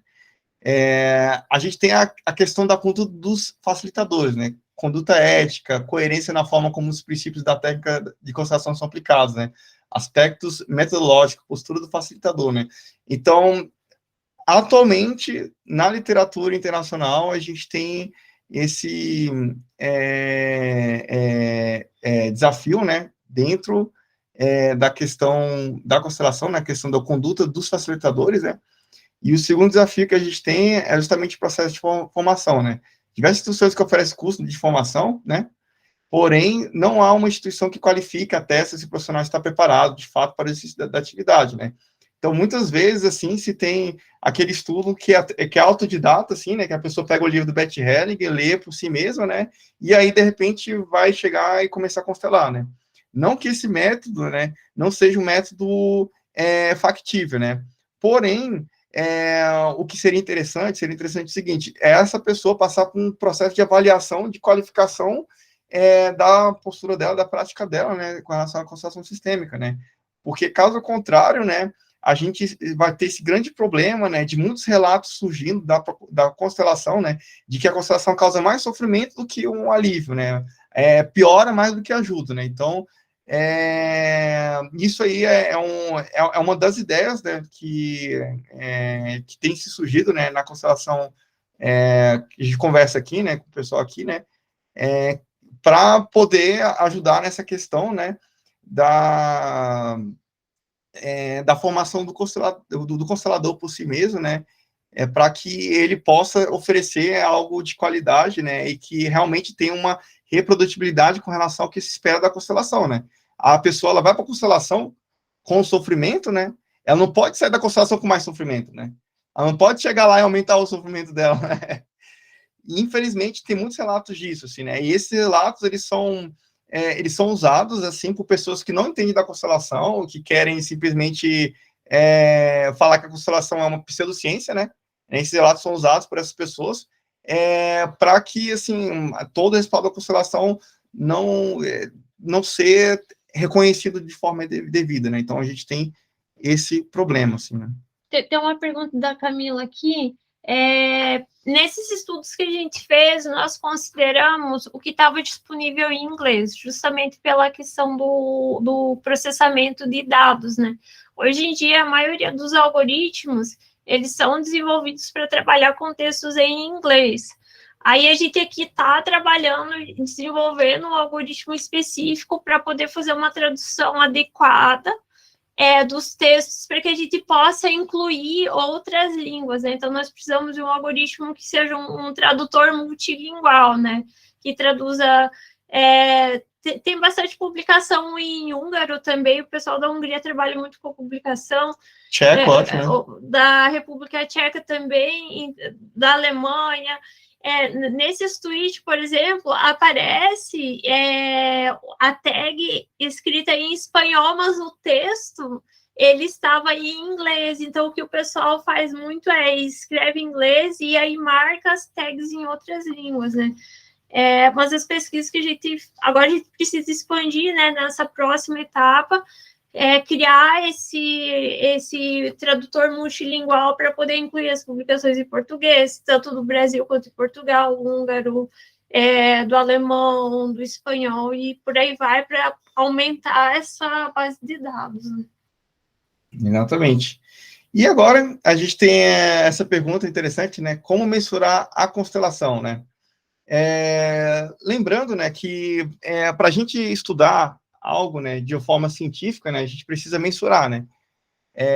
Se a gente não mensura, a gente não entende, a gente não organiza, a gente não gerencia, né? Então não tem como a gente gerenciar algo que não é mensurável, né? E atualmente, né, isso aí é uma das linhas de pesquisa que a gente tem aqui, né? É justamente como mensurar a questão da constelação, né? E mensurar na hora da constelação.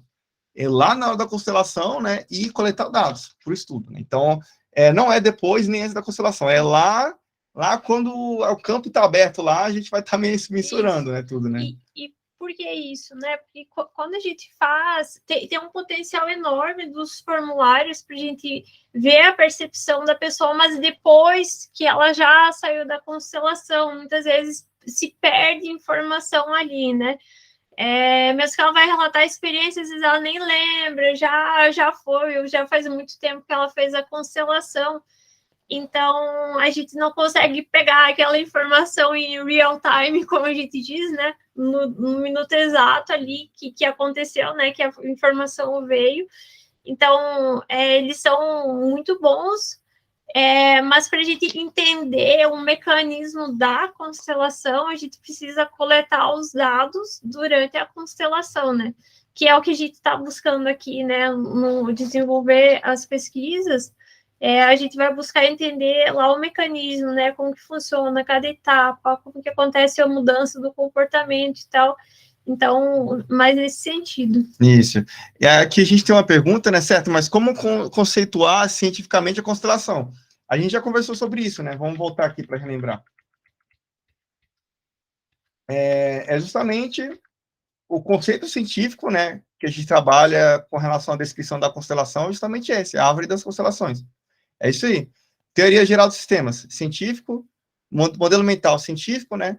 E essas são as bases, né, de toda essa estrutura aqui que a gente vê como científica, né? Por definição, né, essa é a estrutura científica que a gente usa para poder fazer todo esse trabalho, né? Que a gente está fazendo, né? Pode haver outras estruturas? Pode.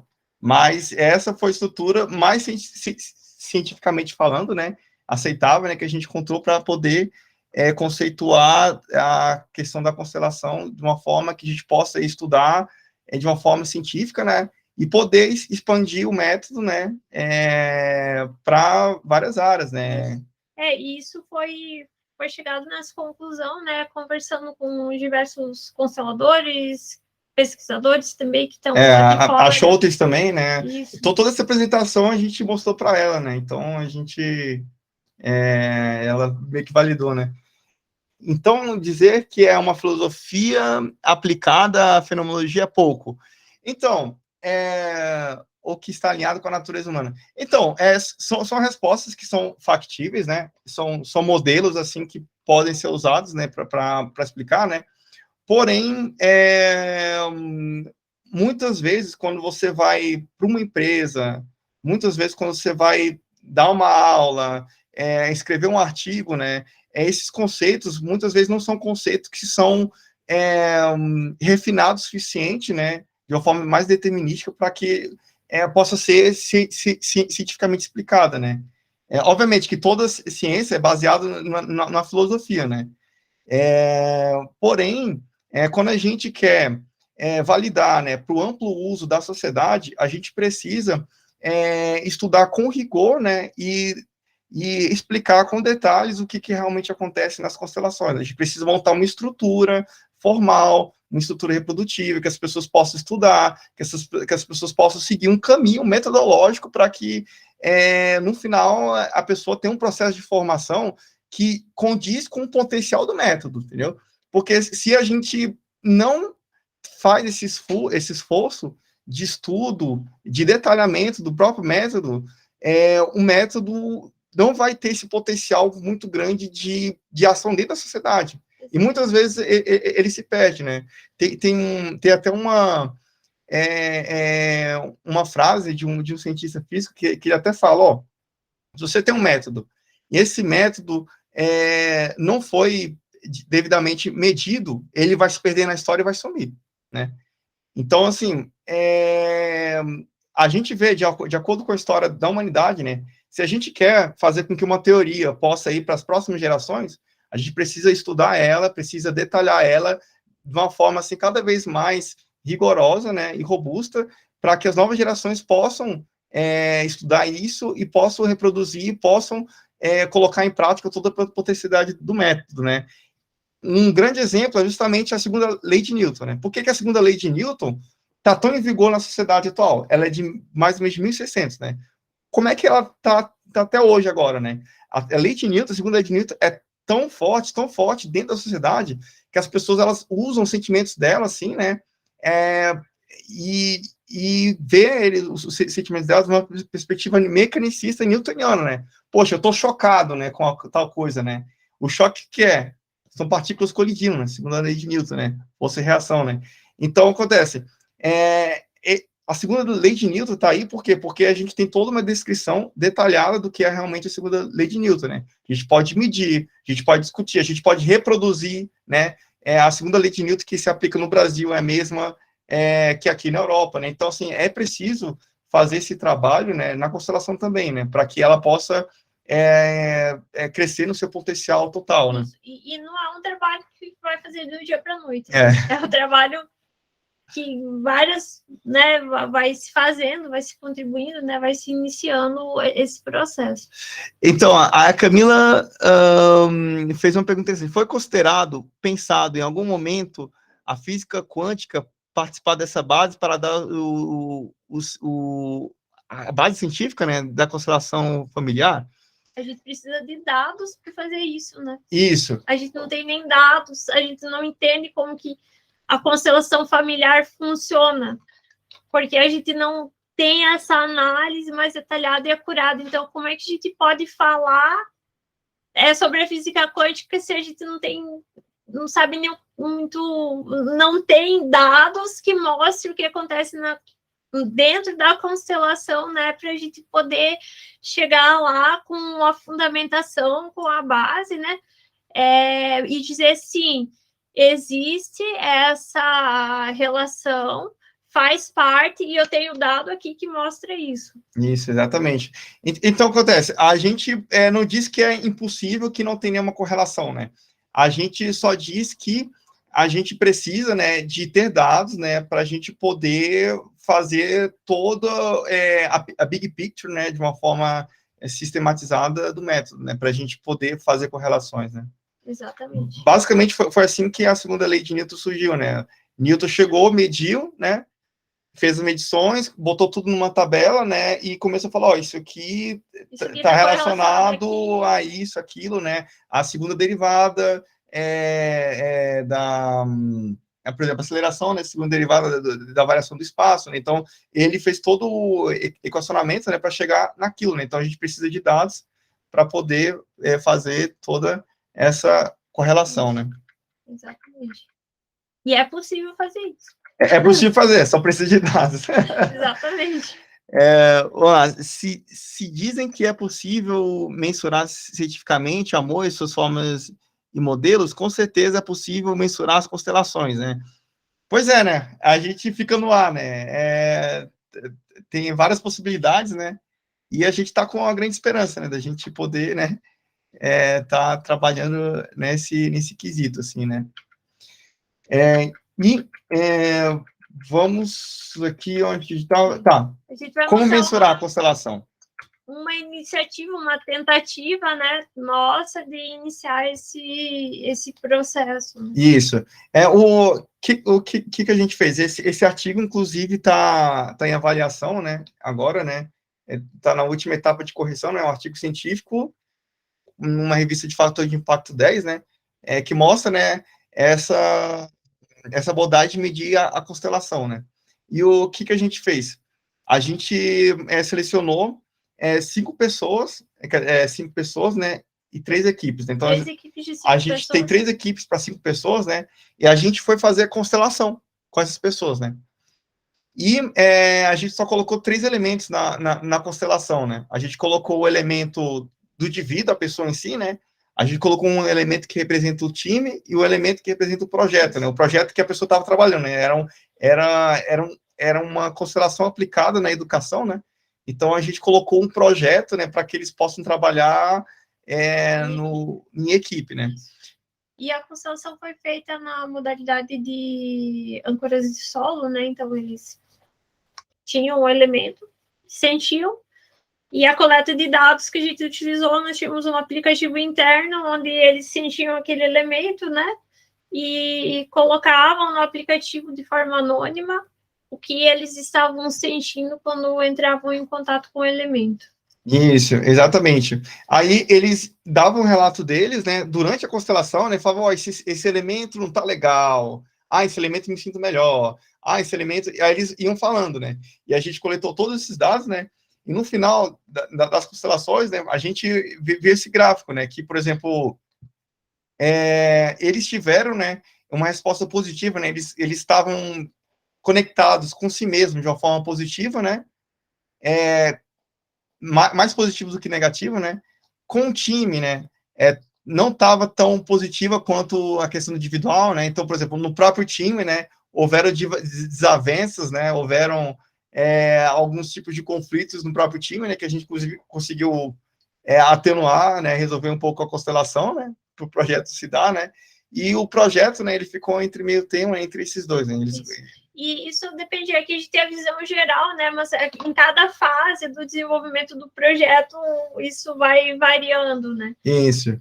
E quais foram as emoções que surgiram, né, durante as constelações, né?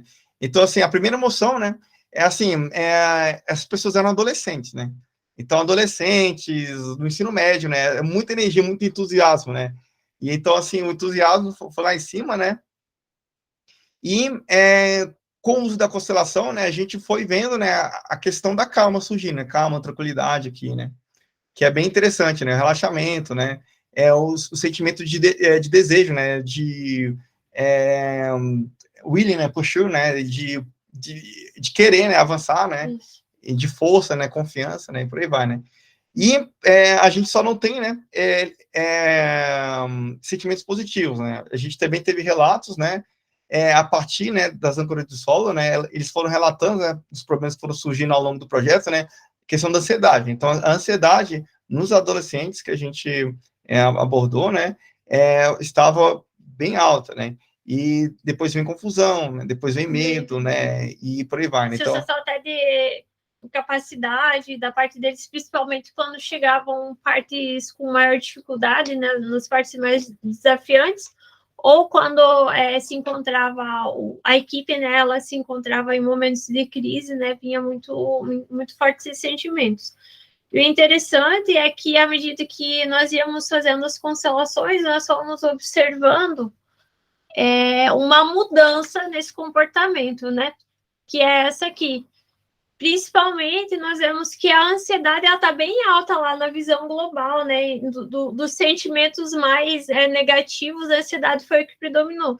Mas olha só, à medida que o projeto foi se desenvolvendo, a frequência de palavras relacionadas à ansiedade relatadas pelos participantes foi diminuindo de 40% para menos de 5% no final do projeto, né? Então, a gente vê que a constelação ela tem esse potencial de poder ajudar nesse processo, principalmente porque a partir desses relatos nós conseguíamos, na gestão do projeto, nós conseguíamos ter ações que auxiliavam na resolução desses conflitos e na reestabilização do equilíbrio, né, das equipes. Exatamente. E a Silvia, ela perguntou aqui, uma pergunta bem interessante, qual é a base de mensuração? Então, na constelação, né, a gente... vamos voltar lá para o... vamos voltar aqui para a questão do modelo mental. Né? Vamos lá, modelo mental, aqui. Perfeito. O modelo mental, né, é justamente essa base científica, né, que a gente usa, né, para poder fazer essa mensuração, né? E qual foi o dado que a gente pegou na constelação? É o que a gente tem aqui, palavras. Isso. Foram justamente o que eles falaram, né, durante a constelação, que a gente foi anotando e a gente foi coletando de dados, né? Basicamente isso. Essa foi a base, né, do que... A forma que eles estavam se expressando, né, isso, com palavras. Com palavras. Mas acontece, tem como mensurar por atitudes também, né? Então, principalmente as constelações com representação por pessoas, né? Tem muitos movimentos muito ricos, né? Então, a gente pode observar, né, o movimento das pessoas, né? E ver como é que elas estão se movimentando, anotar esses movimentos, né? Mapear os movimentos, medir a distância entre os elementos também, né? A distância, a posição. Isso, a posição, né? Normalmente, por exemplo, quando um elemento, né, ele se aproxima muito do outro, né? Porque é um elemento que tem um certo tipo de uma correlação positiva, né? Ele gosta de estar perto um do outro, né? Aí, por exemplo, quando tem um elemento que não gosta, né? Esse elemento me dá uma ânsia de vômito, né? O elemento vai para o outro lado, né? O outro lado do campo, chega até um pouco a sair do campo, né? Ele fala, não, volta para cá, vamos ter que ver isso hoje, né? Não dá para escapar, né? Então, a gente tem essa questão de correlação também que pode ser usada, né? A Silvia perguntou aqui quantas constelações a gente registrou até agora. A gente vai falar desse projeto, desse né? projeto, isso. Esse projeto, se eu não me engano, agora eu não lembro, foram 70 constelações, foi um projeto longo de 6 meses, 4 né? meses, 4 meses, e tinham vários participantes, tinham os coordenadores, então, se eu não me engano, foi em torno de 70 constelações, né? Nesse formato mais estrutural, sem intervenção, e no formato da âncora de solo. Então, o dado que a gente coletava era do que eles estavam sentindo, a gente não fez nenhuma intervenção no processo, né? Era bem a constelação investigativa, né? Que nós falamos lá, derivando da constelação estrutural, e que não havia a intervenção do facilitador. O que a gente fazia era a orientação de como eles deveriam, né, proceder para fazer a constelação. E a Daniela, ela perguntou aqui, ela não entendeu o que foi constelado, e quantas vezes foi constelado, porque parece que foi uma coisa mensurada várias vezes ao longo do tempo. Isso, exatamente. Para a gente fazer um estudo científico, a gente precisa de ter uma amostragem significativa, né, do que está acontecendo, né? Então, a gente constelou o quê? A gente constelou o projeto em si, né? O tema foi o projeto, né, que eles estavam fazendo, né?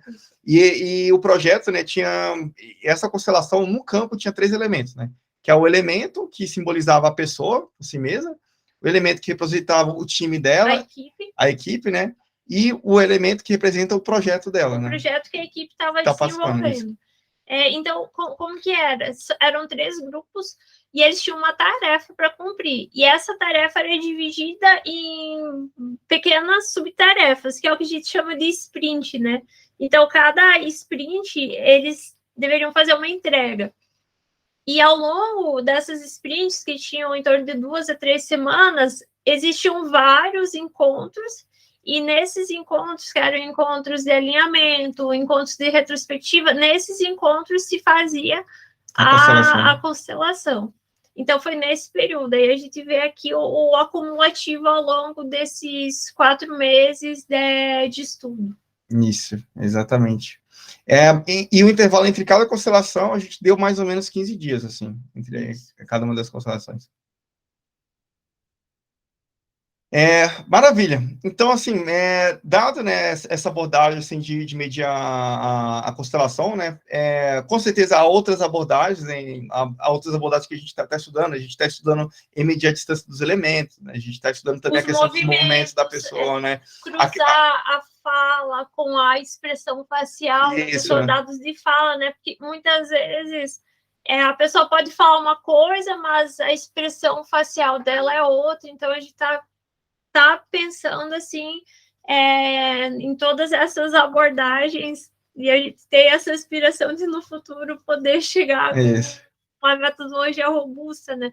É a forma que nós vemos, né, dado a experiência que a gente tem, e com certeza existem muitas outras formas aí surgindo que podem ser agregadas e acopladas para se desenvolver, né, um método robusto. Exatamente. Agora a Daniele levantou a mão.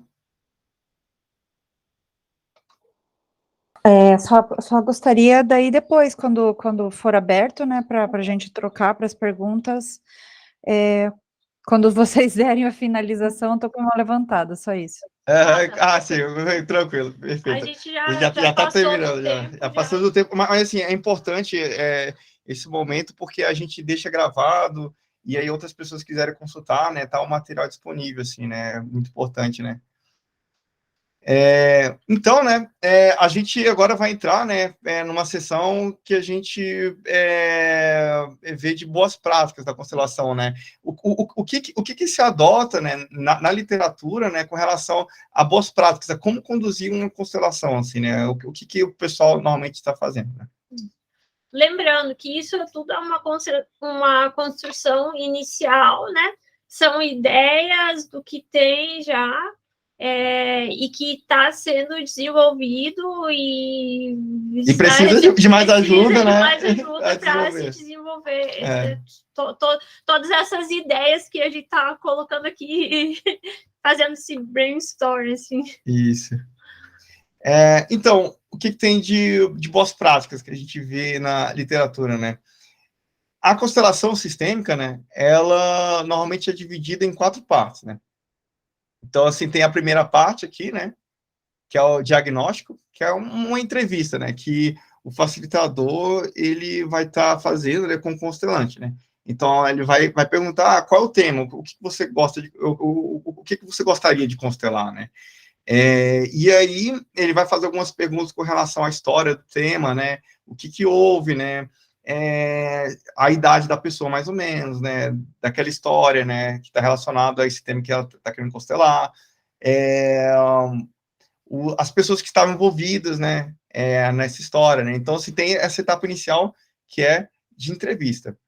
Aí, logo depois, tem a etapa de setup, que se fala, né, tem a definição do tema e objetivo, né, então, assim... Do recorte. Do recorte, né, então, essa definição de tema, né, vai estabelecer o recorte da história de vida da pessoa que vai estar sendo constelado, né?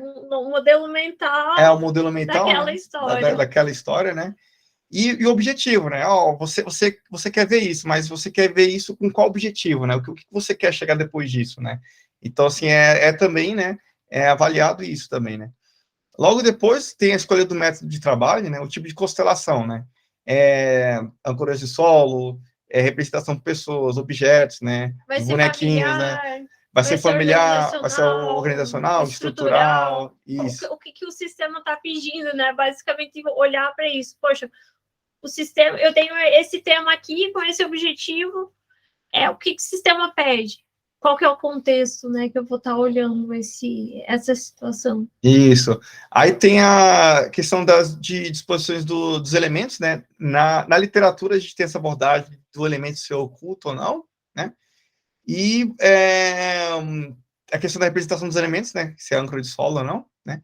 E depois da escolha do método de trabalho, a gente tem a questão da definição dos elementos, né? Então, a gente vai ver, né, os elementos necessários para representar o sistema. Vale a pena ressaltar que muitas vezes, ao longo da constelação, surge um elemento novo. Então, assim, é bem interessante que o próprio sistema, né, ele muitas vezes ele vai falar o que falta para a constelação fechar. Isso é muito interessante, né? Então, assim, às vezes, por exemplo, o constelante fala, poxa, eu tô com uma dor de cabeça, aquela dor de cabeça vem daquele lugar. E às vezes não tem ninguém naquele lugar. Não tem ninguém, nenhum representante. Então, o que é isso? É o sistema, né? O sistema da constelação, ele é um sistema que se auto-organiza, né? É um autopoético, né? O sistema, né? Então, o sistema, ele vai chamar um novo elemento para instalar, né? Para compor o sistema, né? Uma coisa importante aqui é que a gente vê, né, o facilitador da constelação como um observador, né? Ele observa o sistema e ele age de acordo com aquilo que o sistema está pedindo, né?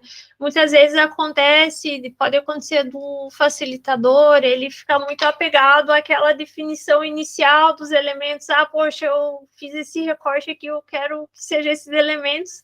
E, de repente, lá o sistema, no desenvolver da constelação, o sistema chama para outra coisa, aparece alguma coisa que não foi identificado na entrevista, né? Então, é importante o facilitador sempre ficar aberto como observador, como o próprio ouvinte do sistema, para que o constelante, né, ele também tenha a melhor experiência, né? Não tenha aquela sensação de que ficou faltando alguma coisa no final da constelação. Isso, exatamente. E logo depois dessa etapa de setup, né, a gente tem a prepara de desenvolvimento, né, a etapa de desenvolvimento da constelação em si, né.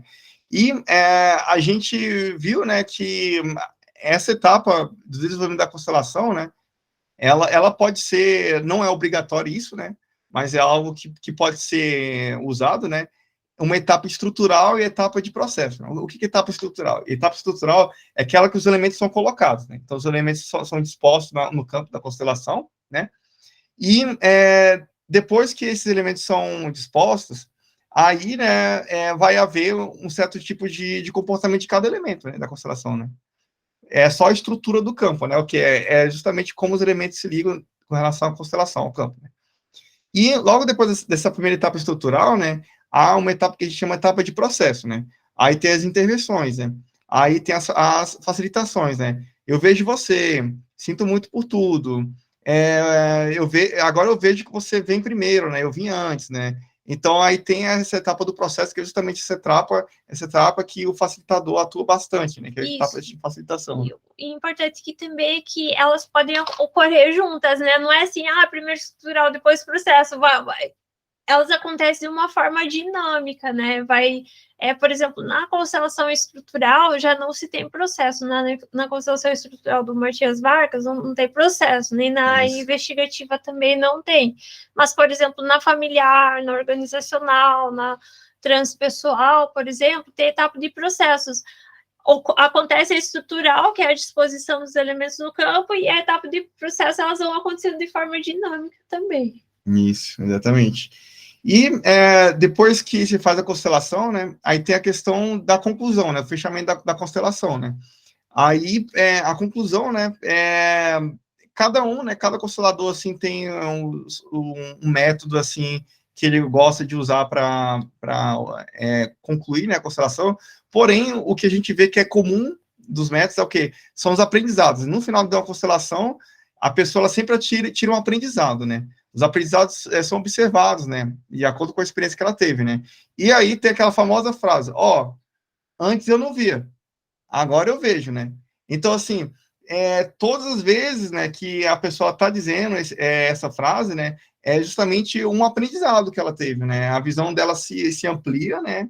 E ela tem um aprendizado com relação à constelação, né? E é muito importante uma outra coisa, né, que, assim, esse aprendizado, né, ele ser, de certa forma, trabalhado no dia a dia da pessoa, né? Então, assim, ou a pessoa ela pode ir para um psicólogo, né, e levar esse aprendizado para o psicólogo, né, e discutir, e aprofundar esse aprendizado para o psicólogo, né, aplicar, de certa forma, esse aprendizado, né, na vida dela, né. Isso, inclusive, tem vários casos, né, a gente tem clientes que às vezes tem muita dificuldade de falar com o psicólogo diretamente, então eles vêm, fazem a constelação, aí depois a gente disponibiliza o material, aquele conteúdo da constelação para a pessoa, e aí ela leva para o psicólogo e trabalha em cima. Então, é um trabalho em conjunto que acontece junto com o psicólogo também. Isso potencializa muito mais o efeito na vida da pessoa. Né? Isso, exatamente. Assim, esse comentário é importante, né? Porque muitas vezes, assim, se tem na literatura, né, que as pessoas vão predispostas à constelação, né, fazer a constelação meio que com a ideia de que a constelação por si só vai resolver tudo, assim, vai resolver tudo, depois vai ficar tudo perfeito, né, só estando lá na constelação, né, e não é, né, a pessoa, ela precisa, né, ela precisa trazer esse aprendizado, precisa trazer toda essa riqueza da constelação na vida dela, né, a partir de novas atitudes, né, a partir de novas estratégias de como ela pode seguir com a vida dela, seguir com relação ao relacionamento com as pessoas, assim, né, então é muito interessante, muito importante, né, porque isso realmente vai trazer um potencial muito bom para a constelação, né. E aqui a gente tem Aqui a gente fez também uma iniciativa, né, de fazer uma tabelinha, né, com algumas perguntas, assim, que podem ser utilizadas para avaliar uma constelação, né, por exemplo, quando você está participando da constelação, mesmo não como facilitador, somente como participante, não constelante, até porque para o constelante às vezes fica difícil fazer isso durante a constelação, né? Mas para que se observe essas questões quando se está assistindo uma constelação. Né? Isso, exatamente. E o objetivo, né, dessa tabela a gente relacionou cada um dos atributos sistêmicos, de acordo com a literatura, né, com uma pergunta prática da constelação, né? E se, por exemplo, se nesse caso aqui, né, se uma das respostas for aqui na direita, é porque a gente tem o quê? Uma quebra com relação a um dos atributos sistêmicos e, consequentemente, a constelação ela tem um caráter de deixar de ser sistêmica, né? E quando a constelação tem o caráter de deixar de ser sistêmica, aí pode acontecer alguns tipos de problema com relação à prática, né, da constelação, né, e pode gerar traumas para as pessoas e por aí vai, né.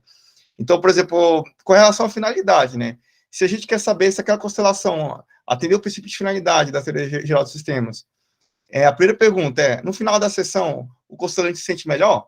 É aquela questão, o constelante não pode sair pior na constelação, né? A constelação não pode gerar mais sofrimento para a pessoa, assim, né?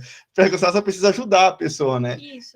A gente sabe que ele pode sair fisicamente cansado, Isso. Justamente pela movimentação energética que tem uma constelação, né?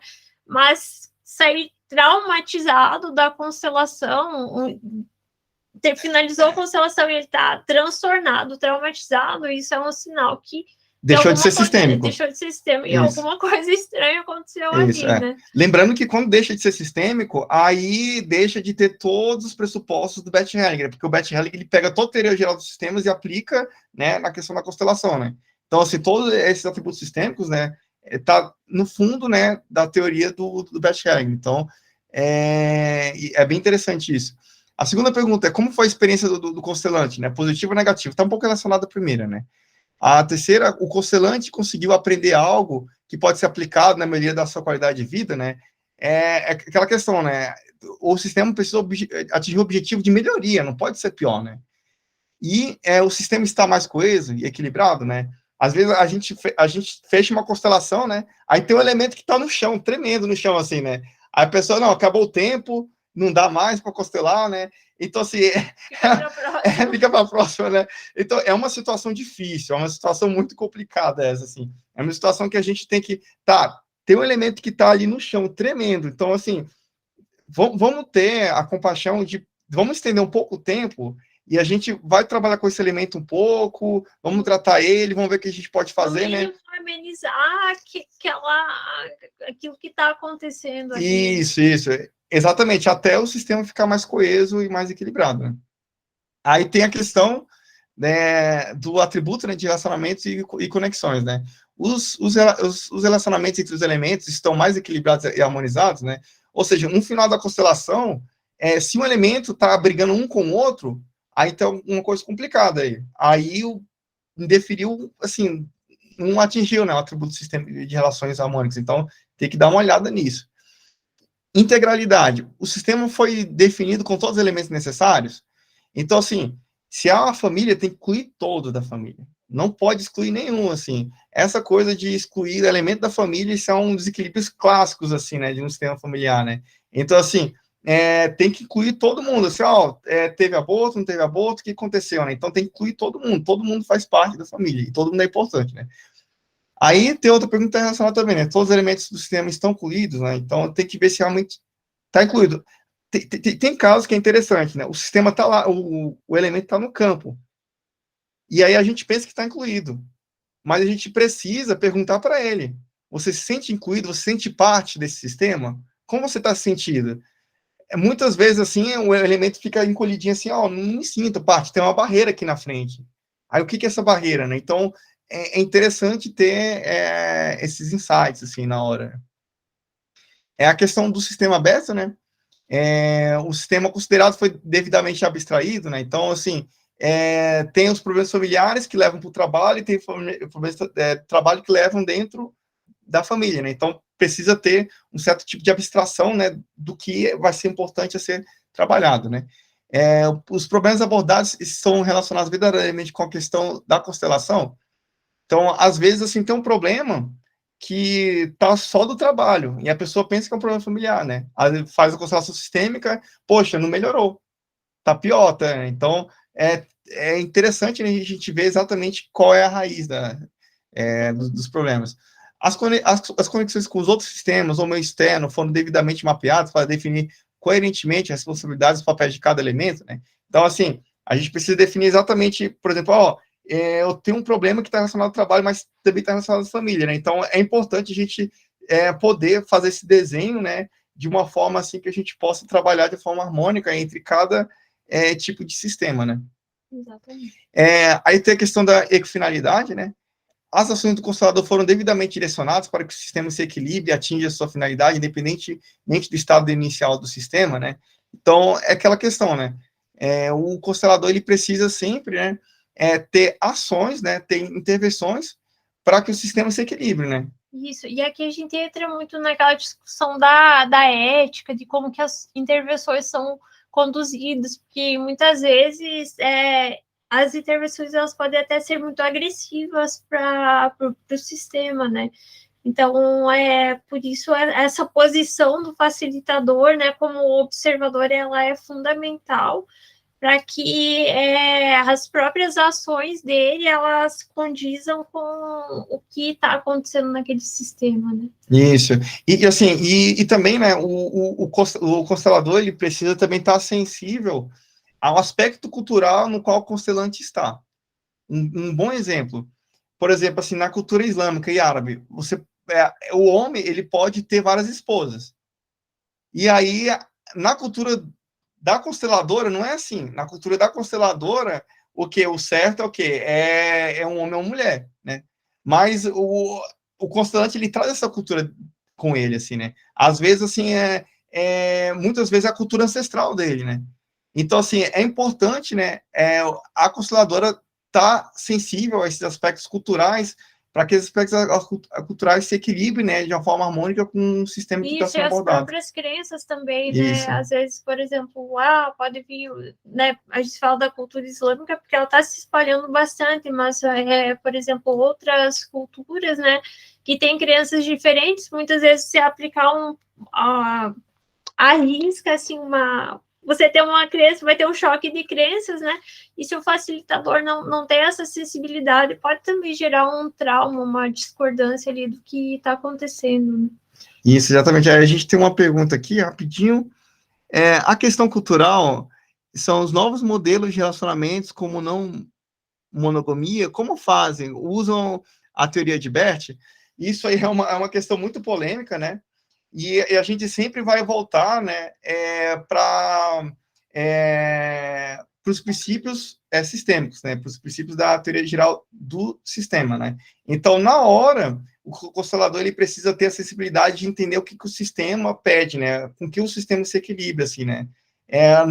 Na hora, o constelador precisa ter essa sensibilidade de saber fazer quais intervenções, né, naquele momento, para que todos os elementos eles possam estar confortados e harmonizados, né, com as relações, né? E até mesmo porque o próprio Bert, ele recebeu a influência da cultura quando ele escreveu os livros, né? Ele considerava o contexto cultural dele também, né? Então, a gente precisa olhar, né? Ter essa sensibilidade para observar o que o sistema pede, né? Isso. Não se ater à rigidez de pressupostos de culturas, assim, de culturas diferentes, né? O foco, né, do Bert, ele sempre foi um foco inclusivo, né? Então, o Bert, por exemplo, ele nunca ia deixar de fazer uma constelação porque a pessoa tinha uma cultura árabe, islâmica, né? Então, assim, ele com certeza, né, iria abraçar isso de uma forma inclusiva, né, para que as intervenções que são feitas, né, sejam intervenções que harmonizam o sistema, né? Então, ter esse aspecto inclusivo, né, é um aspecto totalmente importante para envolvimento, né, e desenvolvimento da constelação, né? E a gente tem aqui, né, a questão do anamorfose, né, do anamorfismo. As ações do constelador foram devidamente aplicadas de tal forma que o sistema evolua naturalmente e muito distado, sem interferências agressivas. Isso aqui é uma questão muito interessante, né? Porque todo sistema da constelação é um sistema que tem feedback, né? Um sistema que vai mudando e se moldando, né? E a gente sempre tem que estar sensível, né, à questão da mudança do sistema, né, para que a gente não possa fazer intervenções agressivas, né? Um exemplo, né, há um certo tipo de movimento que precisa ser harmonizado com relação à questão de mãe e filho, né, um apego, né, mãe e filho, né. Aí, por exemplo, aí muitas vezes o constelador, às vezes na falta de paciência, na constelação, bota uma barreira na hora lá. Bota a barreira lá e pronto, afasta tudo, né? Então, isso é uma intervenção agressiva, assim, né? Que precisa ser evitada, né? E, em vez disso, o constelador ele precisa estar sensível a escutar ambas as partes, né? Porque, às vezes, ambas as partes tiveram perdas, né? Essas perdas precisam ser vistas, precisam ser consideradas, abraçadas, incluídas, né? A partir do momento que a gente olha para o sofrimento e abraça o sofrimento, né? Abraça as perdas, né? Aí esse tipo de comportamento provavelmente vai ser harmonizado, aí vai ficar bem melhor, né? Então, essa questão é bem interessante, né? A gente tem outra pergunta. Não são os princípios de saída do nosso sistema para entrar do constelante? Então, nos princípios da ajuda, não? Silvia, você gostaria de poder detalhar um pouco mais a sua questão? Pode ser por voz mesmo?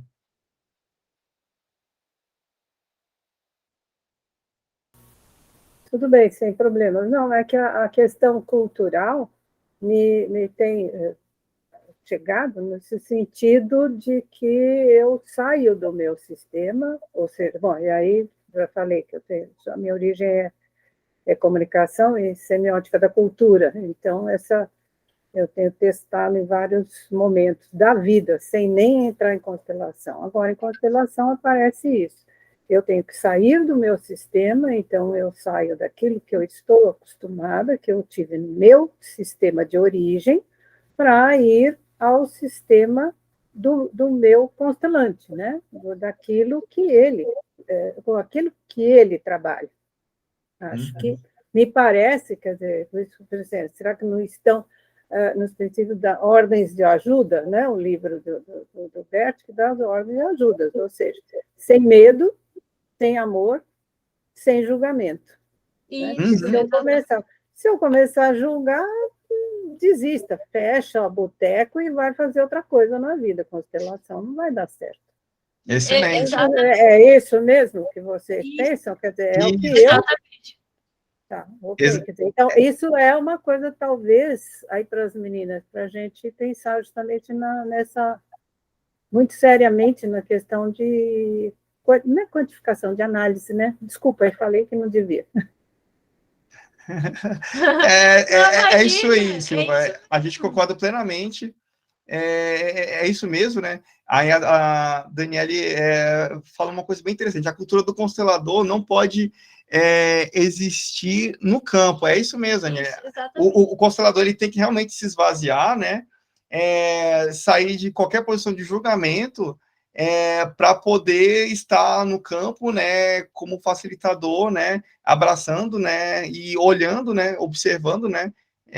O que está acontecendo no campo, isso, né? Inclusive, quando a gente fala da postura do constelador, do facilitador, né, como observador, é justamente isso, né? Ele observar o campo, não é mais ele ali com a história de vida dele, com a cultura dele, né? Ele está apenas observando o campo e auxiliando o que está acontecendo no campo, né?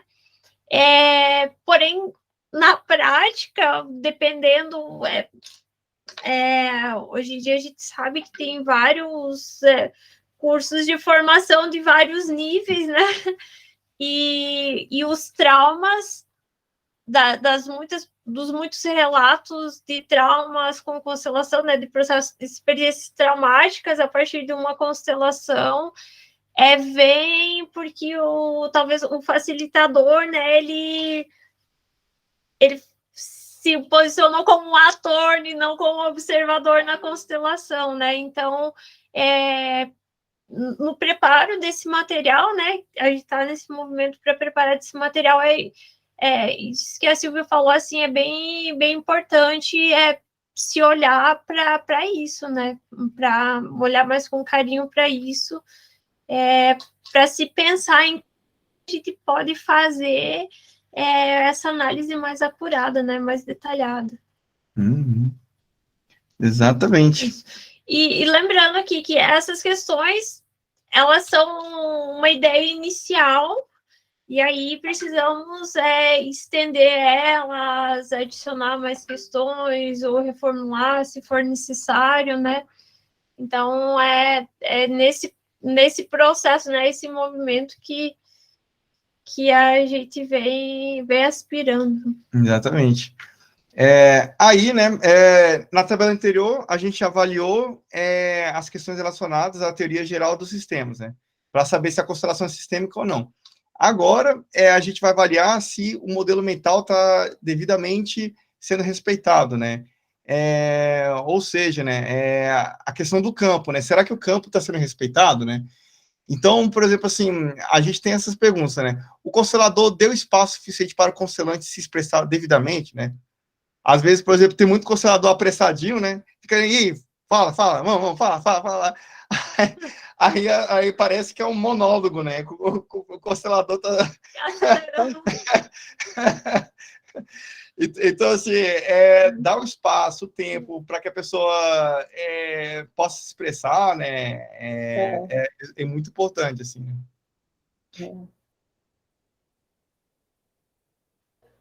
E a gente tem aqui, né, a segunda pergunta, né? Houve julgamento ou preconceito por parte do constelante no que diz respeito às informações obtidas do modelo mental, né? É o que a gente comentou antes, né? É só que interessante, né? Exatamente.